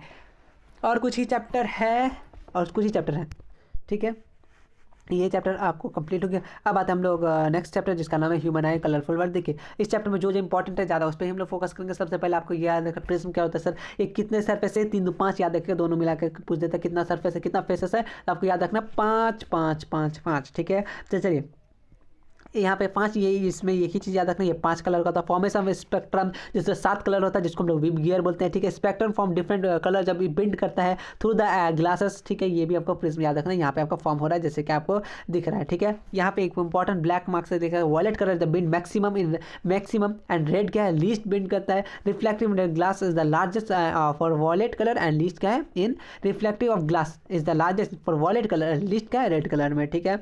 इसलिए वो बिंड नहीं करता, इसीलिए तो हम लोग लगाते हैं रे बाबा। अब देखिए रेनबो फॉर्मेशन कैसे होता है, क्या फॉर्मेशन करवा दें, नहीं अभी इसको फॉर्मेशन नहीं करते, ये रास्ता से चलते हैं हम लोग। इसमें कुछ याद नहीं, एंगल ऑफ प्रिज्म देखिए, एंगल ऑफ इंसिडेंस जो आता है, एंगल ऑफ रिफ्लेक्शन जो जाता है, वो एंगल ऑफ इमरजेंस कहाँ होता है, बिटवीन कहाँ आता है, emergent and the normal point of the emergence उसको बोलते हैं। और जो deviation angle between ray incident ray and reflected ray उसको बोलते हैं एंगल ऑफ इमरजेंट। ये तो पूछेगा नहीं, सीधा सीधी बात याद है कि यहाँ पे देखिए ना, ये डायग्राम से आप समझ जाइएगा, वही भाई साहब किधर भाग जाते हो, ठीक है। ये जो अपना आया जो आ गया वो इंसिडेंस यहाँ पे नॉर्मल बनाया इमरजेंट, ठीक है। इस तरीके से यहाँ पे चीज़ें लिखी हुई है, आप एक बार पढ़ लीजिएगा। इंपॉर्टेंस नहीं है इसलिए मैं इसको इंपॉर्टेंस नहीं दे रहा हूँ, ठीक है, ठीक है। ये कुछ चीज़ें आप लिख सकते हैं कि रेम्बो फॉर्मेशन, ये रुक जाइए एक मिनट, कि रेम्बो फॉर्मेशन किस में होता है, अपोजिट डायरेक्शन में होता है। रेम्बो हमेशा देखेंगे बारिश होगा सूरज की अलग दिशा में होगा, क्यों अपोजिट होता है, सीधा सीधी तभी उसका लाइट जाएगा, तभी वहाँ बूंद से बारिश पास करेगा, तभी वो स्पेक्ट्रम अलग अलग 7 कलर में फॉर्म करेगा, सीधा सीधी समझा दिया आपको, ठीक है, एक मिनट, ठीक है। अपोजिट डायरेक्शन में होता है। इमरजेंट रे क्या होता है, not parallel to the incident ray. Glass अब ये इंपॉर्टेंट नहीं है, उतना इंपॉर्टेंट नहीं है, ठीक है। देखिए ये सब सीबीएसई के लिए इंपॉर्टेंट होता है, जो सीबीएसई से देते हैं, लेकिन बिहार बोर्ड में उतना चीज़ को इंपॉर्टेंस अभी नहीं दिया जाता, क्योंकि आपका 50% है ना बाबा, वो भी देखना होगा। फॉर्मेशन अपने वो ये पूछता है कैसे बनता है, देखिए वो नेचुरल स्पेक्ट्रम से होता है, ठीक है सर। तो आफ्टर बारिश के बाद होता है रिफ्रैक्शन, फिर डिस्पर्जन, फिर टोटल इंटरनल रिफ्रैक्शन होता है, उसके बाद क्या कहता है टीनी वाटर ड्रॉपलेट, जो वाटर होता है बारिश का बूंद होता है, उसमें एटमॉस्फेरिक के कारण act small prism, small prism के लाइक एक्ट करता है। लाइट आया 7 कलर में छितर गया तो छितर गया सर, तो वो फिर लाइट आया छितर गया, तो उसी तरह से आपका रेनबो फॉर्म हो जाता है और कुछ नहीं है, ठीक है। उसके बाद ये इंपॉर्टेंट बात है कि ये जो अपना न्यूटन अंकल थे, ठीक है, अंकल नहीं इनको दादा बोला जाए क्योंकि बहुत बड़े हैं, ठीक है। ये क्या कहते हैं, पहला ऑब्टेन किए थे ग्लास प्रिज्म, ये अपना ये किए थे, क्या होता है इसको डिस्कवर्ड किए थे। और ये क्या कहते हैं मिड बाय 7 कलर, और ये क्या आइडिया देते हैं इसमें अपना सूरज में 7 कलर थे, कुछ नहीं किए, वो तो हम लोग भी कर सकते हैं, भले हम लोग को मालूम नहीं था। एक हम लोग प्रिज्म लिए, एक तरफ से लाइट फेंके, ये जो लाइट अपना निकला अलग अलग कलर से, बस उसको उल्टा दिए, एक प्रिज्म लगा दिया, बस अब सारा कलर एक जगह हो गया, फिर एक निकल गया, काम खत्म। यही तो कर रहे हैं सर और कुछ नहीं, इसलिए तो हम लोग को व्हाइट लाइट दिख रहा है, बस काम खत्म। स्पेक्ट्रम में देखिए क्या होता है, the colour spectrum recombined to the give white, सब कंबाइन मिलकर एक कलर। अभी हम लोग को व्हाइट ही ना दिखता है भाई, और पीला नीला नहीं दिखता है, लेकिन आप देखिए पानी फेंकेगा ना कहीं पे सूरज के सामने, अलग अलग कलर का दिखेगा, ठीक है। वन कलर यहाँ पे याद रखना है, इस पॉइंट पे मुझे कोई इंपॉर्टेंट नहीं लगा। डिस्पर्जन ऑफ बाई प्रिज्म का the splitting of white light, इसको ये इंपॉर्टेंट है। डिस्पर्जन किसको बोलेंगे, the splitting of white light into component. अगर व्हाइट लाइट को हम लोग डिस्पर्जन कर लें, ये व्हाइट लाइट आया उसको हम लोग क्या किए, कुछ लगा के डिस्पर्जन कर दिए, मतलब उसको क्या कर दिए, इस स्प्लिट कर दिया, मतलब तोड़ दिए, तो उसको क्या बोलेंगे डिस्पर्जन बोलेंगे, बात खत्म, काम खत्म। उसके बाद आते हैं यहाँ पे आपको डिस्पर्जन रिफ्लेक्शन, यहाँ पे आपको डायग्राम के साथ शो करना। कभी कभी बोल देता है कि जो रेनबो फॉर्मेशन बनी है, बस आपको किसी तरीके से रेनबो फॉर्म बनाना है, तो उसमें ये लिख दीजिएगा कि वाटर ड्रॉपलेट जब पानी पहुँचता है सूरज को रोशनी पड़ता है, वो एक एक्ट करता है स्मॉल लाइट प्रिज्म के जैसा, और उससे फिर क्या हो जाता है, लाइट स्प्लिटिंग हो जाता है, जिसके कारण हम लोग को दिखने लगता है, काम खत्म, हटाइए। इंपॉर्टेंट एटमॉस्फेरिक रिफ्लेक्शन, बहुत बार, ठीक है। Atmosphere the reflection of light earth atmosphere into the variation होता है density very large air resulting the variation reflective index of the atmosphere. The देखिए ये the earth is not disturb and the optical tension and the bottom of the rear of the top the causes of hotter air rear move ये छोड़िए, atmospheric reflection किसके कारण होता है sir? अपने जो अर्थ है, अर्थ में जो एटमॉस्फेयर है उसमें अलग अलग पार्टिकल्स रहते हैं, एयर पार्टिकल्स, डस्ट पार्टिकल्स, वो लाइट आते हैं सर। रिफ्रैक्शन मतलब क्या होता है, मीडियम को चेंज कर रहा है, ठीक है। वो हम लोग उसके पार पढ़ेंगे क्या क्या होता है उसका। ये इंपॉर्टेंट है कि एटमॉस्फेरिक अपेयर जो होता है ये किसके एटमॉस्फेरिक रिफ्रैक्शन के कारण होता है। एटमॉस्फेरिक विंड होता है टुवर्ड द नॉर्मल, याद रखिएगा। स्टार जो है अपने पोर्शन से हायर क्यों दिखते हैं? क्योंकि वो क्या होता है, एक्चुअल वो क्या होता है, undergoes colour reflex of atmosphere. ये जो अपना तारा है, यहाँ पे अपना अर्थ है, तारा तो बहुत दूर है ना, तारों के शहर में ले चले क्या आपको एग्जाम्पल देखा जाएगा। ये आपका जो आ रहा है लाइट, ये एटमॉस्फेयर से क्या है, बहुत सारा डस्ट पार्टिकल हवा में घूमते रहता है, जिसके उसके कारण लाइट भी अपना ऐसे ऐसे झिर झिर झिर करके हम लोग दिखता है, इसलिए एक्चुअल पोजिशन से थोड़ा सा ऊपर दिखता है। बात यही काम खत्म, ठीक है। देखिए स्टार के अपेयर हम लोग देखते हैं थोड़ा यहाँ है, स्लाइटली यहाँ पे, यानी आपको जब भी तारा देखे सोचे यहाँ तारा नहीं है, यहाँ पे तारा है, ठीक है, ऐसे याद रखिएगा। ट्विंकलिंग ऑफ स्टार ये भी कहता है स्टार आपके पॉइंट से बहुत छोटा होता है और बहुत डिस्टेंस है, इसी कारण, और वहाँ से जो लाइट आती है सर, एक तो एटमॉस्फेयर से, एटमॉस्फेयर यहाँ पृथ्वी है, वही ये पृथ्वी नहीं है, ये अपना पृथ्वी है, ये पृथ्वी है, ठीक है सर। हो गया, ठीक है। अब यहाँ से एक लाइट आया, एटमॉस्फेयर से जी टकराया, G D D D D D D D D अब मतलब बिंड होने लगा, तो हम लोग यहाँ पे देखते हैं तारा, लेकिन असल में यहाँ होता है हम लोग को देखते हैं यहाँ से लाइट सीधा सीधे आ रहा है, इसे हम लोग देखते हैं, ठीक है, ये होता है और कुछ नहीं। और देखिए और कुछ बताने लायक है कि प्लांट डज नॉट, प्लांट तो ट्विंकल नहीं करता क्योंकि वो बहुत ज़्यादा पास होते हैं, ठीक है, उसको हम लोग आसानी से देख सकते हैं, आसानी से देख सकते हैं ना। मार्स को तो देख, सॉरी वेनस को देखते हैं क्योंकि वो मॉर्निंग और इवनिंग स्टार बोला जाता है वेनस को। सनसेट और सनसेट जो होता है वो 2 मिनट पहले क्यों होता है? एटमॉस्फेरिक रिफ्लेक्शन कारण। हम ये ऑब्जेक्टिव पूछा जाता है, एटमॉस्फेरिक रिफ्लेक्शन के कारण हो गया।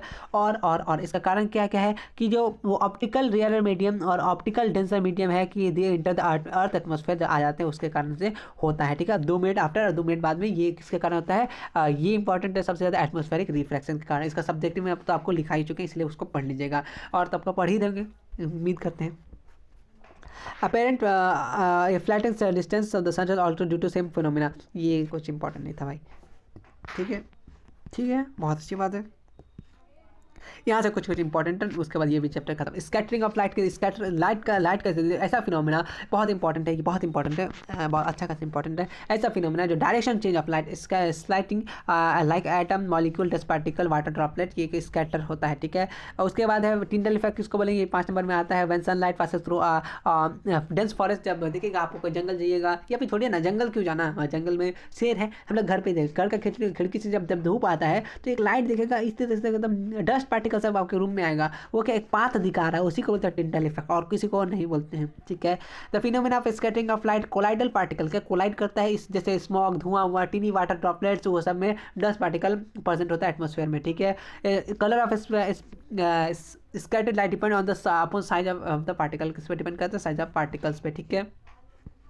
चलिए ब्लू कलर ऑफ स्पाई, आखिर ब्लू कलर क्यों दिखता है? एक तो सबसे ज़्यादा हम लोग का क्या है, हम लोग क्या अर्थ ब्लू है, क्या फिजिक्स इसको क्या बोलना चाहते हैं? When sunlight passes through atmosphere fine particle scatter air lights shorter wavelength such as blue are more stronger than red. Blue क्या ज़्यादा मोर है और क्या है देन रेड से ज़्यादा, इसीलिए हम लोग को ब्लू आसमान क्या दिखता है? ब्लू दिखता है, ठीक है। लेकिन हम लोग क्या पढ़ते हैं साइंस में, फिजिक्स में अलग पढ़ते हैं, साइंस तो फिजिक्स का ही पार्ट है, लेकिन फिर भी बच्चे में क्या पढ़ते हैं? पानी ज़्यादा, इसलिए ब्लू कलर दिखता है, वो तो एक रीज़न है ही।